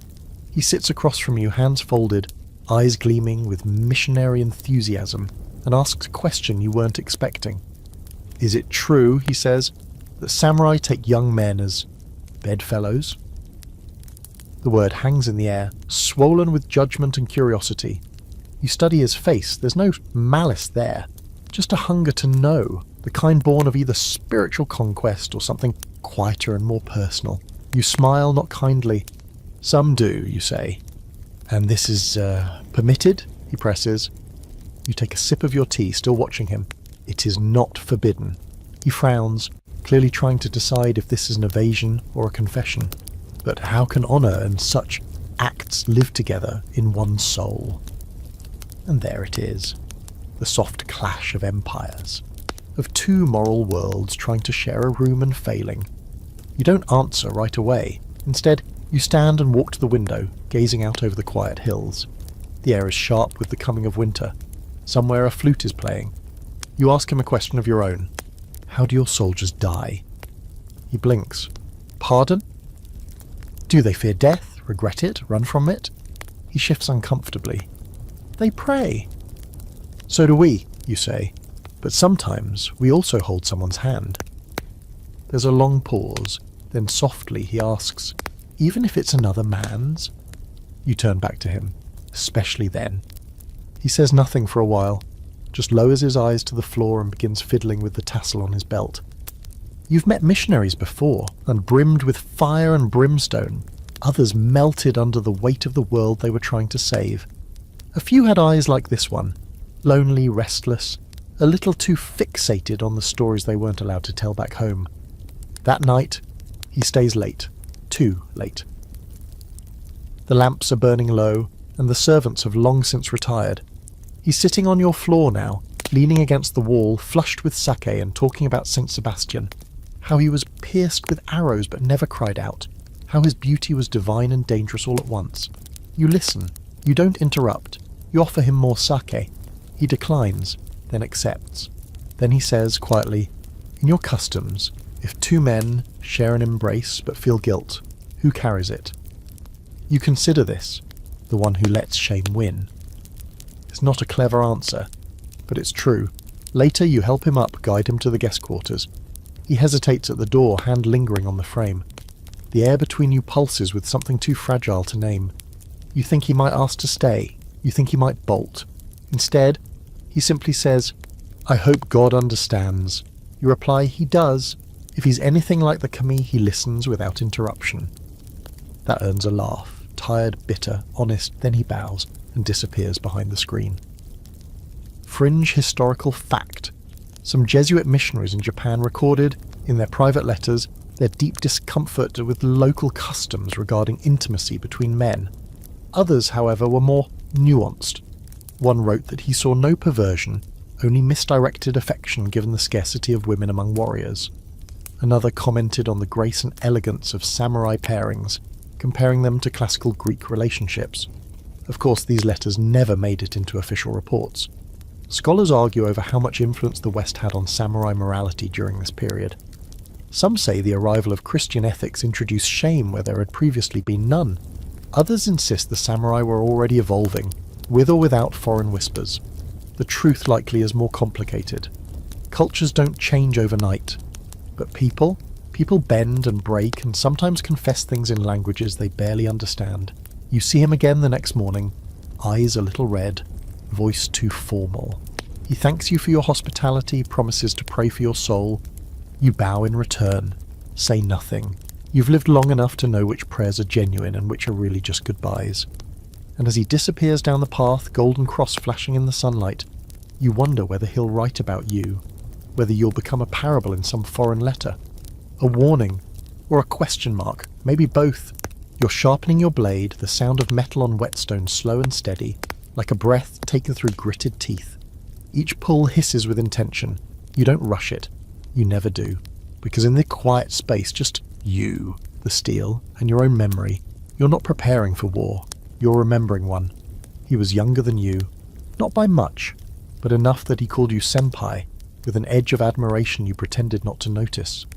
The first time he touched a sword, he held it like a scroll, delicate, reverent, a little too careful. But you taught him. Drills every morning, sparring every afternoon, and the kind of conversations that happened only after dark when no one was watching. They called it shudō, the way of loving boys, and though outsiders reduce it to just another ancient vice inside the samurai world, it was more complicated than that. You weren't seducing him, and he wasn't seducing you. It was something else, a structured intimacy, a bond meant to train not just the body but the heart, a way to pass on discipline through closeness, through trust. You were his teacher, his guardian, his first. And when he looked at you, there was no confusion in his eyes, only loyalty so fierce it made your breath catch.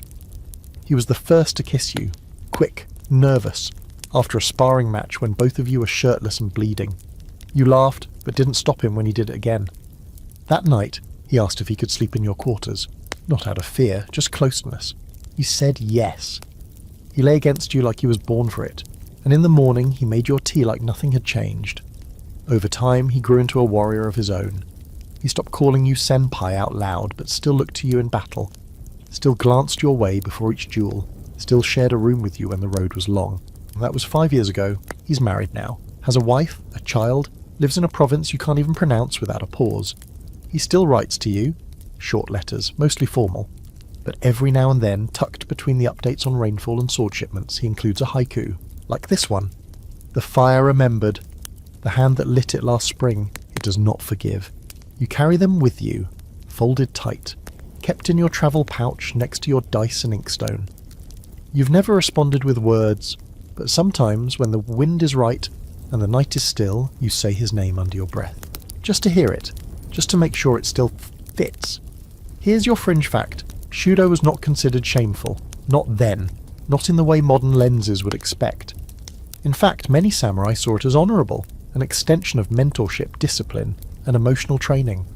Contracts were written, vows made, some of them held longer than marriages, and yes, many of those bonds involved physical closeness, even sexual contact, but that was never the point. The point was connection, devotion, the kind of loyalty that couldn't be faked on a battlefield. But of course, time changes everything. When the Tokugawa era came, and peace brought bureaucracy, Shudō became less practical and more taboo. The warriors became administrators. Paper replaced blades. Emotional clarity gave way to social reputation. And slowly those bonds, the ones built in the shadows of tents and the heat of training yards, were folded away like old letters, kept hidden and yellowing. Historians argue over how widespread Shudō truly was. Some say it was reserved for elite warrior circles. Others insist it trickled through all ranks, especially during long campaigns when the only comfort was found in the person beside you. But everyone agrees on one thing: these weren't casual flings, they were structured, sometimes sacred, and often devastating. Because eventually one of you has to leave, marry, die, pretend, and he never said goodbye. He just stopped writing as often. The last letter you received was 4 months ago. No haiku, just a line about his son taking his first steps and how he wished you could have seen it. You fold that letter into your sleeve now and finish sharpening your blade. Outside, the wind rustles the trees. A flock of birds lifts into the sky like something startled from sleep. You're being summoned again. Another border skirmish, another threat to silence.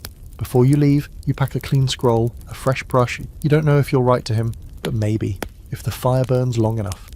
Because Shudō wasn't just a phase or a footnote, it It was a chapter in your life you never closed. Not really. And when you lie down tonight, alone again, with your sword on one side and memory on the other, you'll let yourself dream of the first time he said your name like it was something sacred. You won't forget. He wouldn't want you to. The truce was signed with a lacquered brush and a strained smile, two rival daimyo bowing to each other with all the grace of snakes rehearsing a dance. The ink was barely dry when the real negotiations began, behind the screens, beneath the lanterns, in rooms that smelled like cedar and concealed grudges. You're part of the delegation. A token samurai sent to show face, share sake, and prove that your lord has both manners and muscle. The other house is your opposite in every way. Elegant where yours is brutal, subtle where yours is blunt. Their soldiers wear robes of white and blue, their hair perfectly knotted, their blades untouched by dust.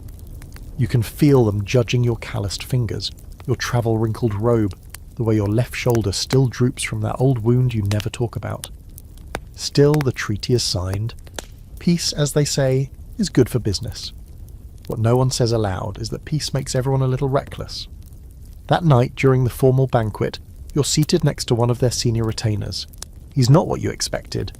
Too young, too relaxed, laughs easily, drinks heavily, tells a joke about a monk and a courtesan that actually makes you choke on your rice. You glance at him sideways, trying to figure out his angle. He catches your eye and raises an eyebrow.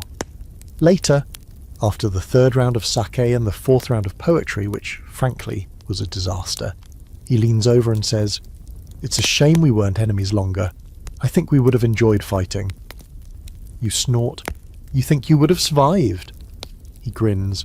"I said enjoyed, not won." You don't sleep that night. Not really. Too much noise in your head. You wander the guest wing, supposedly on guard rotation, though the real guards are already posted. You find yourself in the outer courtyard under a tree heavy with wisteria, petals falling like slow floral snow. And he's there, again. He doesn't ask why you came. He just gestures to the bench beside him and pours you a cup. You sit. You drink. You both stare up at the branches like they might offer wisdom. Then he says, "My brother died fighting your clan." You set your cup down. "I'm sorry." He nods. He wasn't. There's a long pause, then he looks at you. "I used to picture killing someone like you. Same crest, same haircut, same mouth."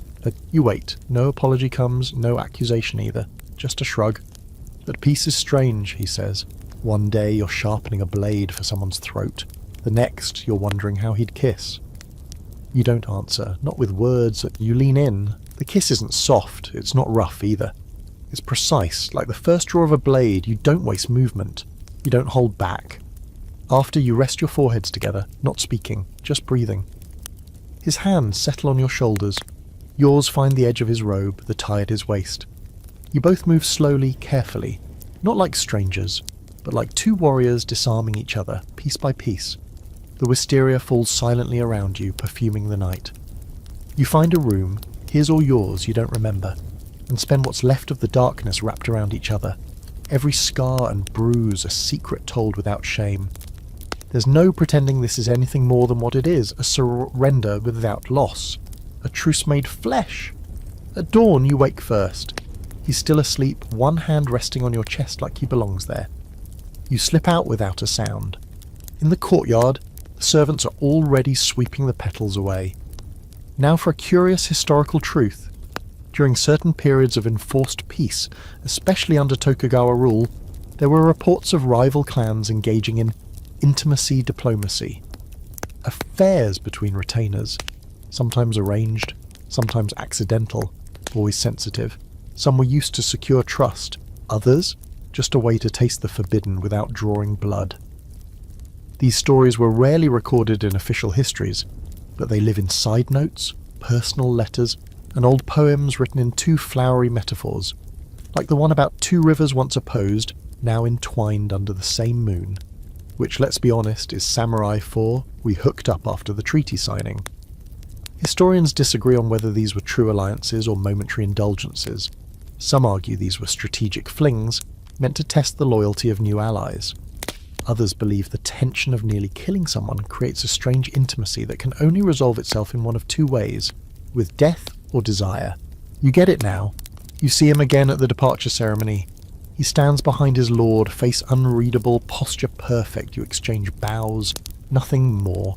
But as you mount your horse, you feel something folded into your sleeve. A strip of cloth, perfumed and warm. His house colours. A reminder. You ride away with your shoulders squared and your jaw set, trying not to smile. Because sometimes sleeping with your enemy is the most honest moment of peace you'll ever know. The air tonight is so still it feels staged. Like even the wind is waiting to see what you'll do. You're in a borrowed room, 3rd floor of a neutral stronghold, somewhere between mountain and river. Neither your domain nor theirs. The kind of place where treaties are signed, where swords rest in scabbards just long enough for lies to ferment into something drinkable.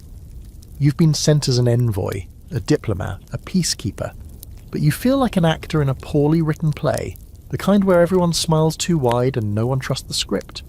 You've been placed here, on the edge of things, not quite in the heart of power, not quite on the fringe, a limbo designed for warriors who've proven useful but not safe, which is fair. You're many things, loyal, disciplined, deadly, but safe has never been one of them. Your contact from the other side arrives late, past the hour when most of the lamps have gone dark. He doesn't knock, just slides the door open like he owns it, steps inside like this isn't the first time. He's tall, broad-shouldered, wearing only a light inner robe and the smug confidence of someone who's slept in every kind of castle, and probably in every kind of bed. You recognise him instantly. Years ago you fought him. Not directly, your blades never crossed, but you both stood on opposite hills shouting commands over blood and fog. That day ended with his side retreating, and yours burning a village that probably didn't deserve it. Neither of you have forgotten, and yet here you are. You don't stand, he doesn't bow, he closes the door, pulls a sack bottle from his sleeve, how he smuggled it in you don't ask, and sits cross-legged across from you. No formalities, no rank, just 2 men waiting to see which one breaks character first. "Peace suits you," he says, pouring 2 cups. "Doesn't fit quite right," you reply. He laughs, low, rough, not unkind, and you drink. It goes that way for a while. Sake, silence, sideways glances. Then, as the bottle empties, the past comes creeping in. He mentions the hill. You mention the fire. He doesn't apologise, neither do you. Instead, he leans forward, resting his elbows on his knees. "So," he says, "when did you stop dreaming about it?" You raise an eyebrow. The war. The killing. The way it made everything else fade. You don't answer right away, because you haven't stopped. Not really. The sounds are softer now, less screaming, more whisper, but they still come at night. You still wake up with your hand on your sword, breath tight, heart full of names you won't speak. He sees the answer in your silence. Then he shifts, moves closer, and just like that, the space between you disappears. There's no elegance to it, no artful teasing, just need, plain and sharp, forged in years of violence, and something deeper. Respect, maybe. Recognition. Your mouths meet hard, teeth grazing, hands fumbling with fabric. You both know how to undress each other, not delicately, but efficiently, like stripping armour. There's nothing gentle about it, but there's honesty. You're both scarred. You both grunt when a rib gets pressed wrong. You both know what it's like to be watched constantly and to never be touched like you matter. Tonight the armour comes off, not just the steel but the posture, the masks, the distance. When it's over you lie side by side in the flickering dark, bodies still humming with aftershock. He's smoking a pipe now, stolen from somewhere. Because of course he is. You think they'd kill us if they knew, he asks. You reply, they'd probably promote us. He laughs. Only if we gave them the details. There's a long pause. Then he says softer, I never thought I'd end up here, lying next to the man who tried to have me flanked at Ryoku Pass. You smirk. I never thought I'd end up here without a dagger in my back. Who says you didn't? He rolls onto his side, kisses your shoulder. Check in the morning. Fringe fact? During peacetime assignments, samurai from rival clans were often required to live in the same neutral compounds for months, sometimes years. Shared meals, shared baths, even shared sleeping quarters weren't uncommon. Unsurprisingly, more than a few of these arrangements turned intimate. Of course, no one admitted it, but the poetry, the subtle art left behind? It says otherwise. One famous haiku, written anonymously, reads, We drank in silence, his robe touched mine by mistake. Or was it mistake? Scholars argue endlessly over whether these relationships were genuine or tactical. Some insist they were only for leverage, quick alliances sealed under candlelight. Others say something stranger happened. Enemies became equals, equals became lovers. Lovers became ghosts in each other's stories, never quite fading. You get up before dawn, dress quietly. He's already awake, watching you from the floor, head propped on one arm. "Same time tomorrow?" he asks. You hesitate, then nod. Because something happened tonight that wasn't planned, wasn't ordered, wasn't strategy, something real. And though neither of you would ever say it aloud, you're not enemies anymore. Not here, not now, not when the armor's off and the door is closed and the world finally stops watching. The fires burned low, throwing orange light across the tatami, the kind of flickering that makes shadows seem alive. You sit in your room alone, or at least it looks that way. Outside, the wind taps against the paper shutters like it's trying to be let in. Inside, you're writing, or trying to. The brush hovers over the paper. You've redrawn the same kanji 3 times and still it doesn't feel like the right word. There are no right words for this. You're trying to remember what he said, not during the war council, or the drunken poetry contest, or even in bed, but after. When the robes were wrinkled and everything had been said with bodies, not mouths. That's when he leaned into your ear, breath warm and real, and whispered something small, something that cracked the silence like a pebble dropped into deep water. "I won't forget this." It didn't sound romantic. It wasn't even a promise. More like a warning, or maybe a plea. The kind that gets swallowed by daylight and trampled under the 1,000 roles you both have to play. You're trying to decide whether to write it down. Because this is what no one talks about. Not the elders in the hall, not the priests at the temple, not even the writers who think they understand your world. Sometimes samurai do confess, not in battle, not in death, but in bed afterward, when the sweat hasn't dried and the world is too quiet. That's when the truth leaks out. And sometimes it sticks. Over the years, you've heard them. Those confessions whispered into the space between bodies. "I'm tired. I want to leave.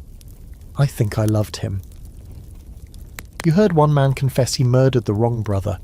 Another admit he'd rather die than marry the girl waiting for him back home. These weren't war stories, they were soul stories. The kind you only share when the armor's off and you're sure, really sure the other person won't use it against you. You keep the brush moving, not a letter, not yet, just pieces of thought, fragments, names, places, a sketch of a hand loosely drawn in the corner. You don't know what it is you're writing, until the words appear, soft and final. "If I never see you again, let this stand in my place." And that's when you know, this is a pillow confession. Fringe fact, pillow notes, Makura Kotoba, weren't always about poetry, sometimes they were literal. Confessions written at night, slipped under the pillow of a lover or enemy, meant to be found in the morning. A few have survived, hidden in lacquered boxes, or tucked between the pages of prayer books. One simply said, "I never lied to you, not when it mattered." And the most famous? A short letter found decades later, unsigned and in the ruins of a burned castle. "I came to kill you." Then you smiled. "I stayed the night." Scholars argue whether that note was real or apocryphal. Some say it was part of a legend involving a female assassin who couldn't finish the job. Others insist it was written by a young retainer who betrayed his lord for love. The truth doesn't matter. What matters is that someone wrote it, believing someone else would read it and understand. You fold your note, you don't sign it, you don't seal it. You place it under the corner of the futon where he laid his head the last time he stayed here. His scent long gone, but the memory stubborn. Tomorrow someone will come to fetch you, there's another negotiation, another castle, another chance to pretend none of this matters. But tonight, you undress slowly. You lie down on the same futon, and for the first time in weeks, you don't reach for your sword. You reach for the empty space beside you. Your hand touches only cloth, but your body remembers the weight that used to be there. And your heart? It does what it's trained to do, it waits, because that's the secret samurai keep closest, buried under armor and obedience and years of silent duty. Not the names of the ones they killed, but the ones they almost told the truth to. The ones who stayed the night and left before sunrise. The ones they keep writing letters to long after the inks run dry. She arrives without a sound, stepping out of the carriage like mist on a still pond. Every movement rehearsed, every fold of her kimono whispering its own kind of language. You've seen geisha before, plenty. On stage, in tea houses, brushing by in narrow alleys like ghosts dressed in brocade. But this one doesn't flinch beneath your gaze. She holds your eyes the way most men hold swords, firm, deliberate, and with the quiet threat of complete understanding. You weren't expecting her. The invitation was sent by your lord, vague as always. An evening's entertainment. Show respect. Listen carefully. You assumed music, maybe a song, a light distraction. You weren't told she was coming from Gion, or that she used to serve as a confidential companion to the Emperor's cousin, or that she once danced so beautifully during a spring banquet that two rival generals ended their feud just so they could die watching her in peace. Now she sits across from you, legs folded with impossible grace, pouring your tea like it's a ceremony and not a test. Because that's what this is. She is here to gather information, and possibly to break you. You've played this game before. The smile. The shallow flattery. The roundabout questions posed in verses about moonlight and koi fish. She opens with poetry, of course. A new one, she says, written just for tonight. Beneath cherry shade, the warrior forgets war, but not who watched him. You don't react. You nod politely. Sip your tea. Watch her fingers as she arranges the cup. Deliberate, but not forced. She's good. Not just practiced, trained. There's a difference. She says nothing about your scars. That's how you know she's dangerous. A lesser geisha would coo, lean closer, ask if it hurt. She doesn't ask. She already knows. She moves around the pane like it's an old guest in the room. The conversation turns. She asks about your favourite season, whether you prefer plum blossoms or wisteria, whether you sleep well during storms, the usual. But between the metaphors and the soft chuckle of her laugh, she slips in a single phrase that freezes your blood. I wonder if the ledger was worth the price. There it is. She's not just a geisha, she's a weapon. You don't respond immediately. Just set your cup down carefully, letting the silence settle thick between you. This is where the real game begins. Depends on who paid, you reply. She smiles, that small, terrifying smile people wear when they're already a few moves ahead. Now comes the slow, quiet unwrapping of truth. You go back and forth, words shaped like silk, questions coiled like knives. She asks about soldier stationed near to the river. You ask if the Emperor still favours incense over incense. She answers in a riddle. You parry with a proverb. It's an entire evening of invisible combat, where no one bleeds but both of you bruise. And somewhere in the middle of it, without you even noticing, she moves closer. Not physically, emotionally, intellectually. Like fog around the ankles rising slow, she touches your sleeve once, briefly to emphasise a point. It's not flirtation. Not exactly. It's contact meant to remind you she's real, and she sees you. This is the part no one ever explains properly. Geisha don't seduce. They invite. And if you step in, the mistake is yours. You step in, not because you're weak, but because you're curious and tired, and maybe, just maybe, craving the kind of attention that doesn't come with swords drawn. Later, much later, she removes your haori with hands that seem to know its weight better than you do. She folds it, sets it aside. She doesn't undress like a courtesan. There's no flash of skin, no practiced gasp. She lets the robe slide off one shoulder slowly, revealing just enough to make your breath shift without stealing your control. You kiss her because it's expected. She kisses you back because it's not. It's not rushed, not frantic. It's measured, precise. A kind of poetry you don't need to recite aloud. When you wake in the grey hush before dawn, she's already upright, redressing in slow, practiced movements. You don't ask where she's going. You both know, but before she leaves, she leans in and whispers, "Be careful what you write down. Ink remembers longer than blood." Then she's gone. Here's a fringe fact. Some of the most renowned geisha were also informants. Not officially, of course, but in the shadows between the entertainment halls and noble guest rooms, they collected more intelligence than entire networks of spies. It was never written down. It didn't need to be.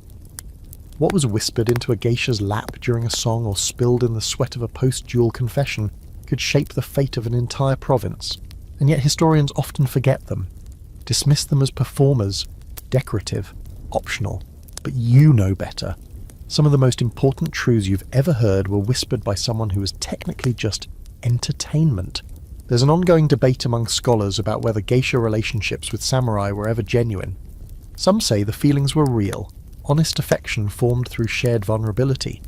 Others argue it was always transactional, one performance wrapped inside another. You can't answer that definitively, but you know this. Last night you told her something you've never written down, and now you're wondering if she'll keep it, or if she'll sell it to the highest bidder. Either way, you'll remember, because some women leave you with perfume on your collar. Others, they leave with your secrets. You're standing in the garden under a bone-white moon, sword at your side, breath ghosting visibly in the autumn air. The sky is still, impossibly clear, like the gods are watching in perfect silence. Before you, a man kneels, sleeves soaked with sake, cheeks flushed with shame. He's not crying, not yet, but his voice trembles when he speaks. I swore I would never leave her, and now I have. You don't say anything, just listen. That's your job tonight. Not as a warrior, not even as a friend, but as a witness. Because he's broken a vow, and now he wants to make another one. The kind that's only whispered in gardens, under moons like this, between men who understand that loyalty is a blade you sometimes have to turn inward. He loved her, that's what he says. A court lady of another clan, long hair like ink, laughter like wind chimes. He wasn't supposed to touch her. She wasn't supposed to return the feeling. But things rarely listen to supposed to, do they? They met under the guise of poetry, because of course they did. Exchanged verses across scrolls during official meetings. A metaphor here, a longing there. It turned into late-night conversations. Then a single kiss behind the lattice screen. Then more. And then they were found out. Not caught, not dragged into court, worse, seen. By someone who understood too well what closeness looks like. Who knew exactly what to do with a secret. A price was paid. Her family moved her far north. His lord threatened to disown him. And him, he begged for one last letter. He received a blank page, folded twice. He took it as mercy, or maybe as her way of saying you promised this would end in silence. Tonight he kneels here, asking for something else. A new vow. To her, Yitene says, even if I never see her again, even if I live 100 years. You nod once, draw your short blade, not to threaten, but to perform the ritual. You prick your own finger and offer it to him. He does the same, 2 drops of blood on paper. You fold it, burn it. The smoke rises. This is how you seal an oath on the tatami, not with shouting, not with ceremony. Just skin, steel and the moon. But even now, part of you wonders, would you have done the same? There was a time, brief but searing, when you held someone like he did. Not a court lady. A servant. A boy with too many questions and a jawline that made you forget which ones you'd answered. He didn't write poetry, he just watched you like you mattered. Like you weren't just a sword. You made promises too, small ones. Nothing spoken, nothing written, but still, they counted. Promises to keep him close, to protect him, to never let rank matter. You broke them all and he's gone now.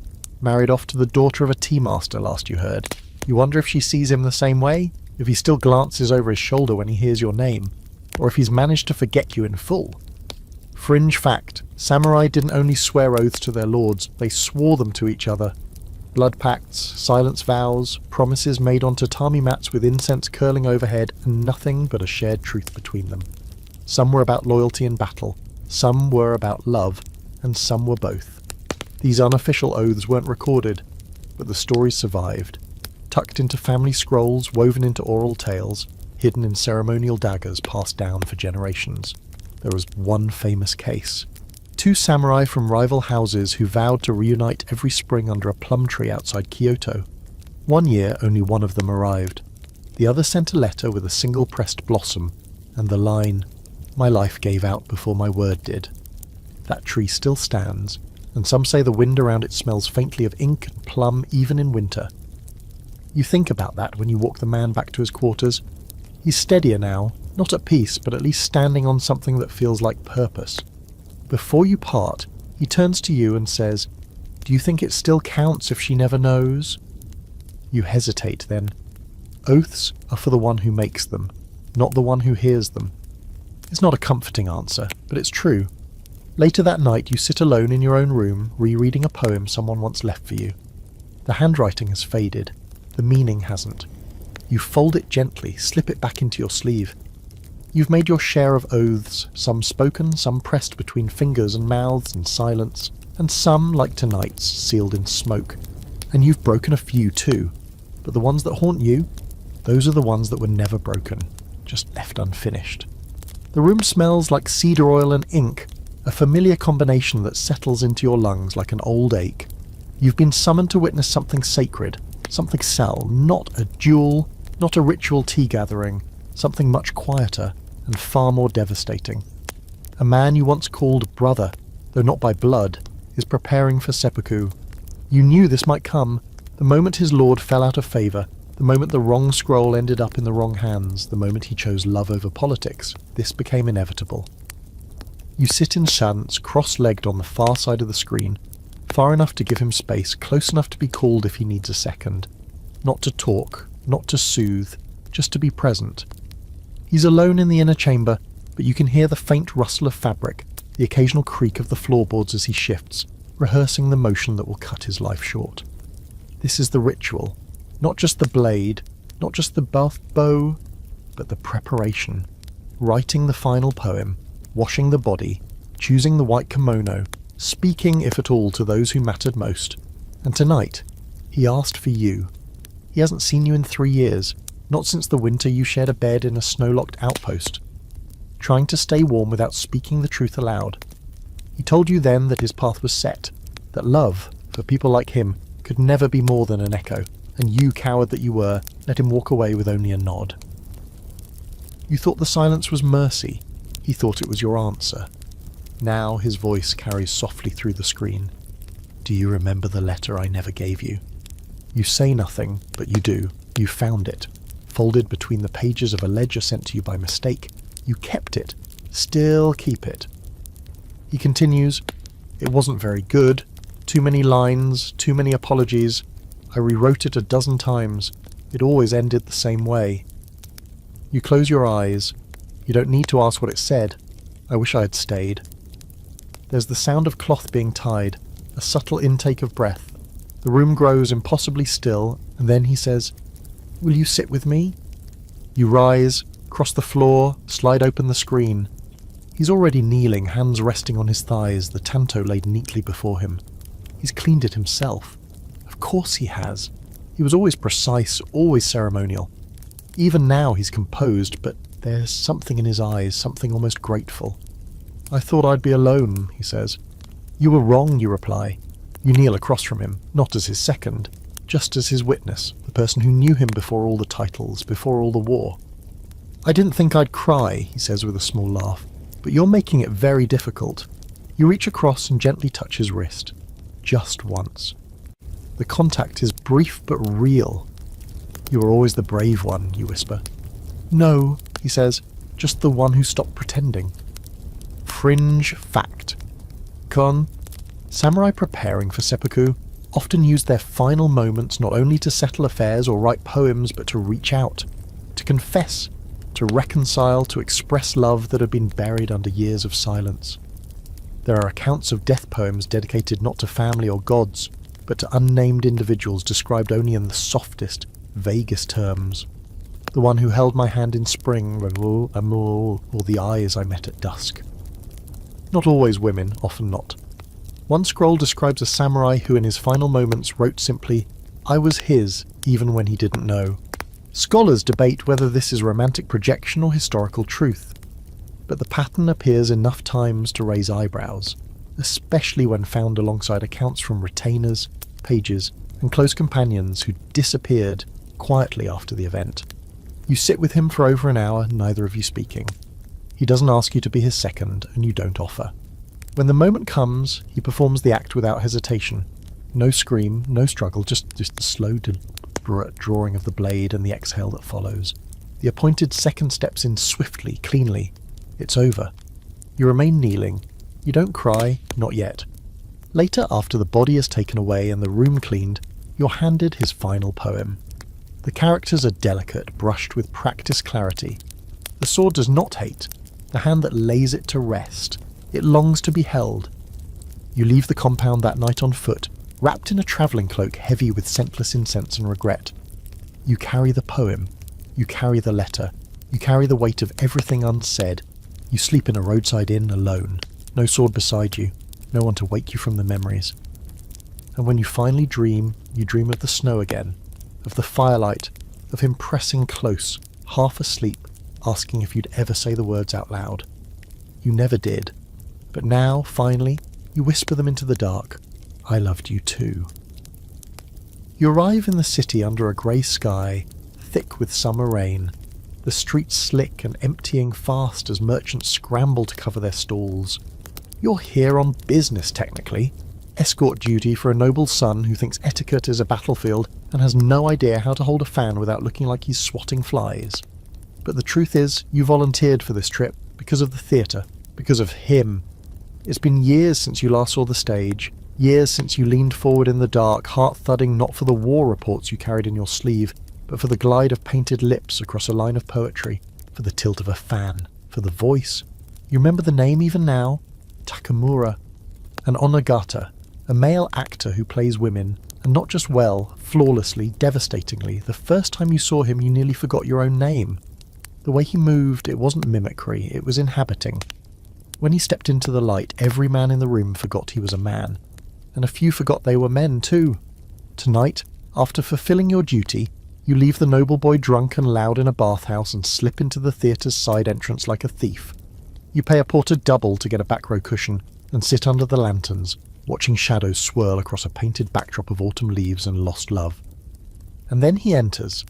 Hair pinned in loops, sleeves brushing the floor, gaze lowered just enough to feel dangerous. He's not the main character. Not in this play. But the room shifts anyway. You lean forward, stunned by how little he's changed.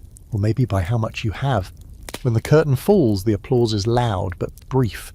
This isn't Kyoto. These people don't know what they just witnessed. But you do. You wait. And when the side door finally opens and he steps out, half-painted still, kimono loose, cigarette dangling from his lips, you don't speak right away. You just bow, low and slow. He pauses, tilts his head. Well, he says, smoke curling past his smile. I wasn't expecting you. You straighten, meet his eyes. I didn't expect to see you either. And yet... He flicks ash toward the gravel. I heard you were dead. You smirk. Not yet, just promoted. He laughs, sharp, surprised, then gestures for you to follow him down a narrow alley, past a shuttered rice shop and a row of hanging lanterns too damp to stay lit. His dressing room is small and warm, lined with masks, makeup brushes, and two lacquered combs laid out like twin blades. He pours you tea. You take it without a word. You're both silent for a few beats too long. Then he says, Still carrying swords, I see. You touch the hilt by reflex. And you? Still breaking hearts? He raises one brow. And oh? Only the ones foolish enough to believe the illusion. You both know better. Back when you were younger, too young really, you visited him after a performance just like this. You weren't alone then. You came with another soldier, loud and jealous, who made crude jokes in the dressing room while you stood to sit, trying not to stare. Later, when you returned alone, you left a folded fan with a poem scrawled on the inside. He never answered. Until now. You stayed away a long time, he says. I thought I should. Were you right? No. That's all it takes. The tea goes cold, the makeup goes untouched. The years fall away. This isn't romance. Not really. It's something rarer. A collision of memory and magnetism dressed in old costumes and unspoken regrets. You don't ask permission when you lean in, and he doesn't grant it. He just meets you halfway. When his hand slides over yours, it's practiced but real. His fingers are cold. His pulse is not. You stay the night. The futon is thin. The air smells like stage paint and skin. He sleeps on his side, back curved toward you like a comma in a sentence that never finished. Fringe fact. During the Edo period, Onagata were more than actors.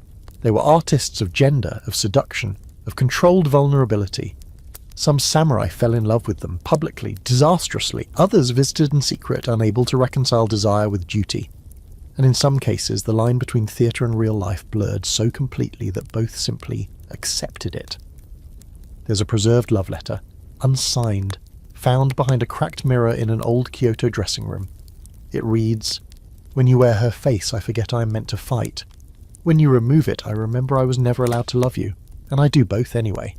Historians argue whether it was written by a samurai, a poet, or just another actor, but you know exactly what it means.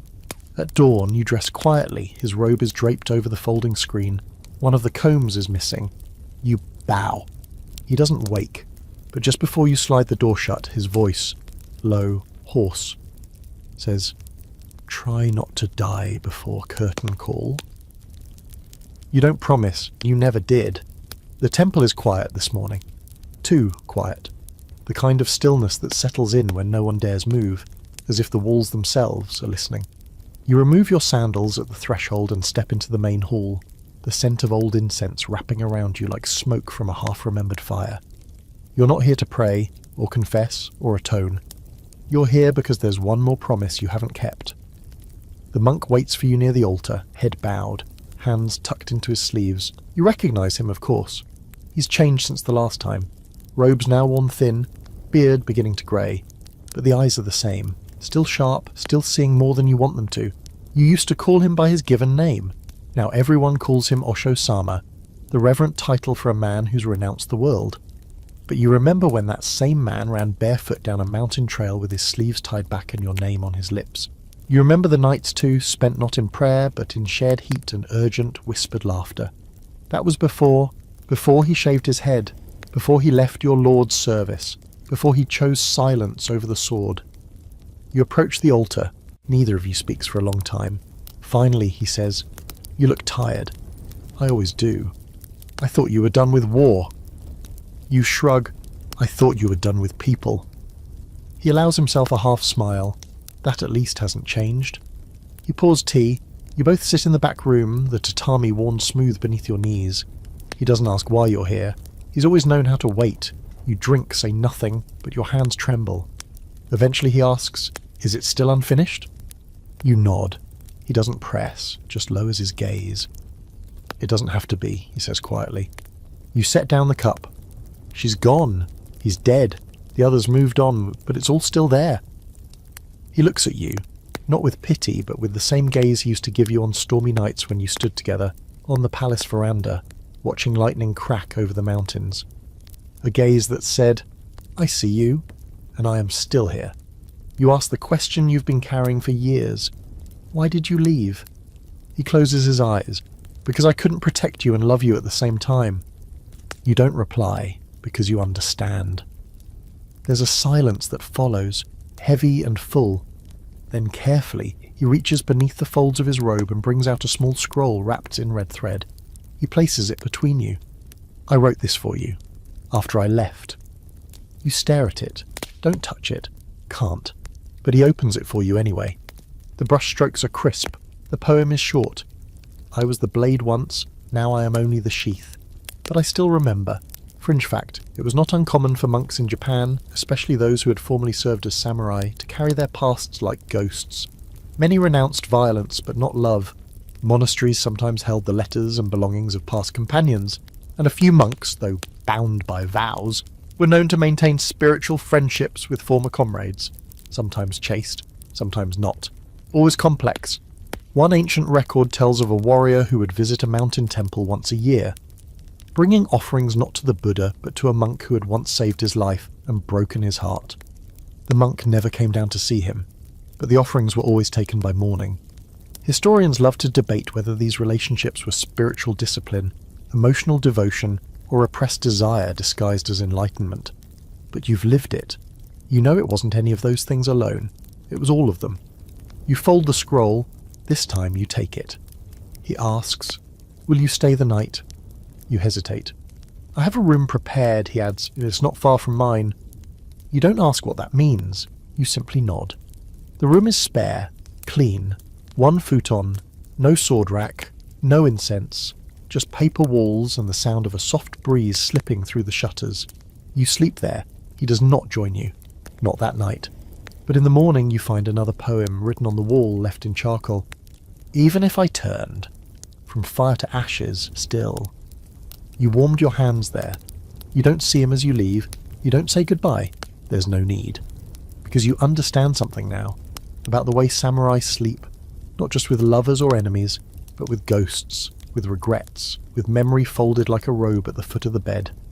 You ride out as the sun rises. The road is quiet. Your sword is lighter than it's felt in years. You don't know if you'll return or if he's waiting. But you do know this. Some truths don't need to be spoken. They only need to be kept.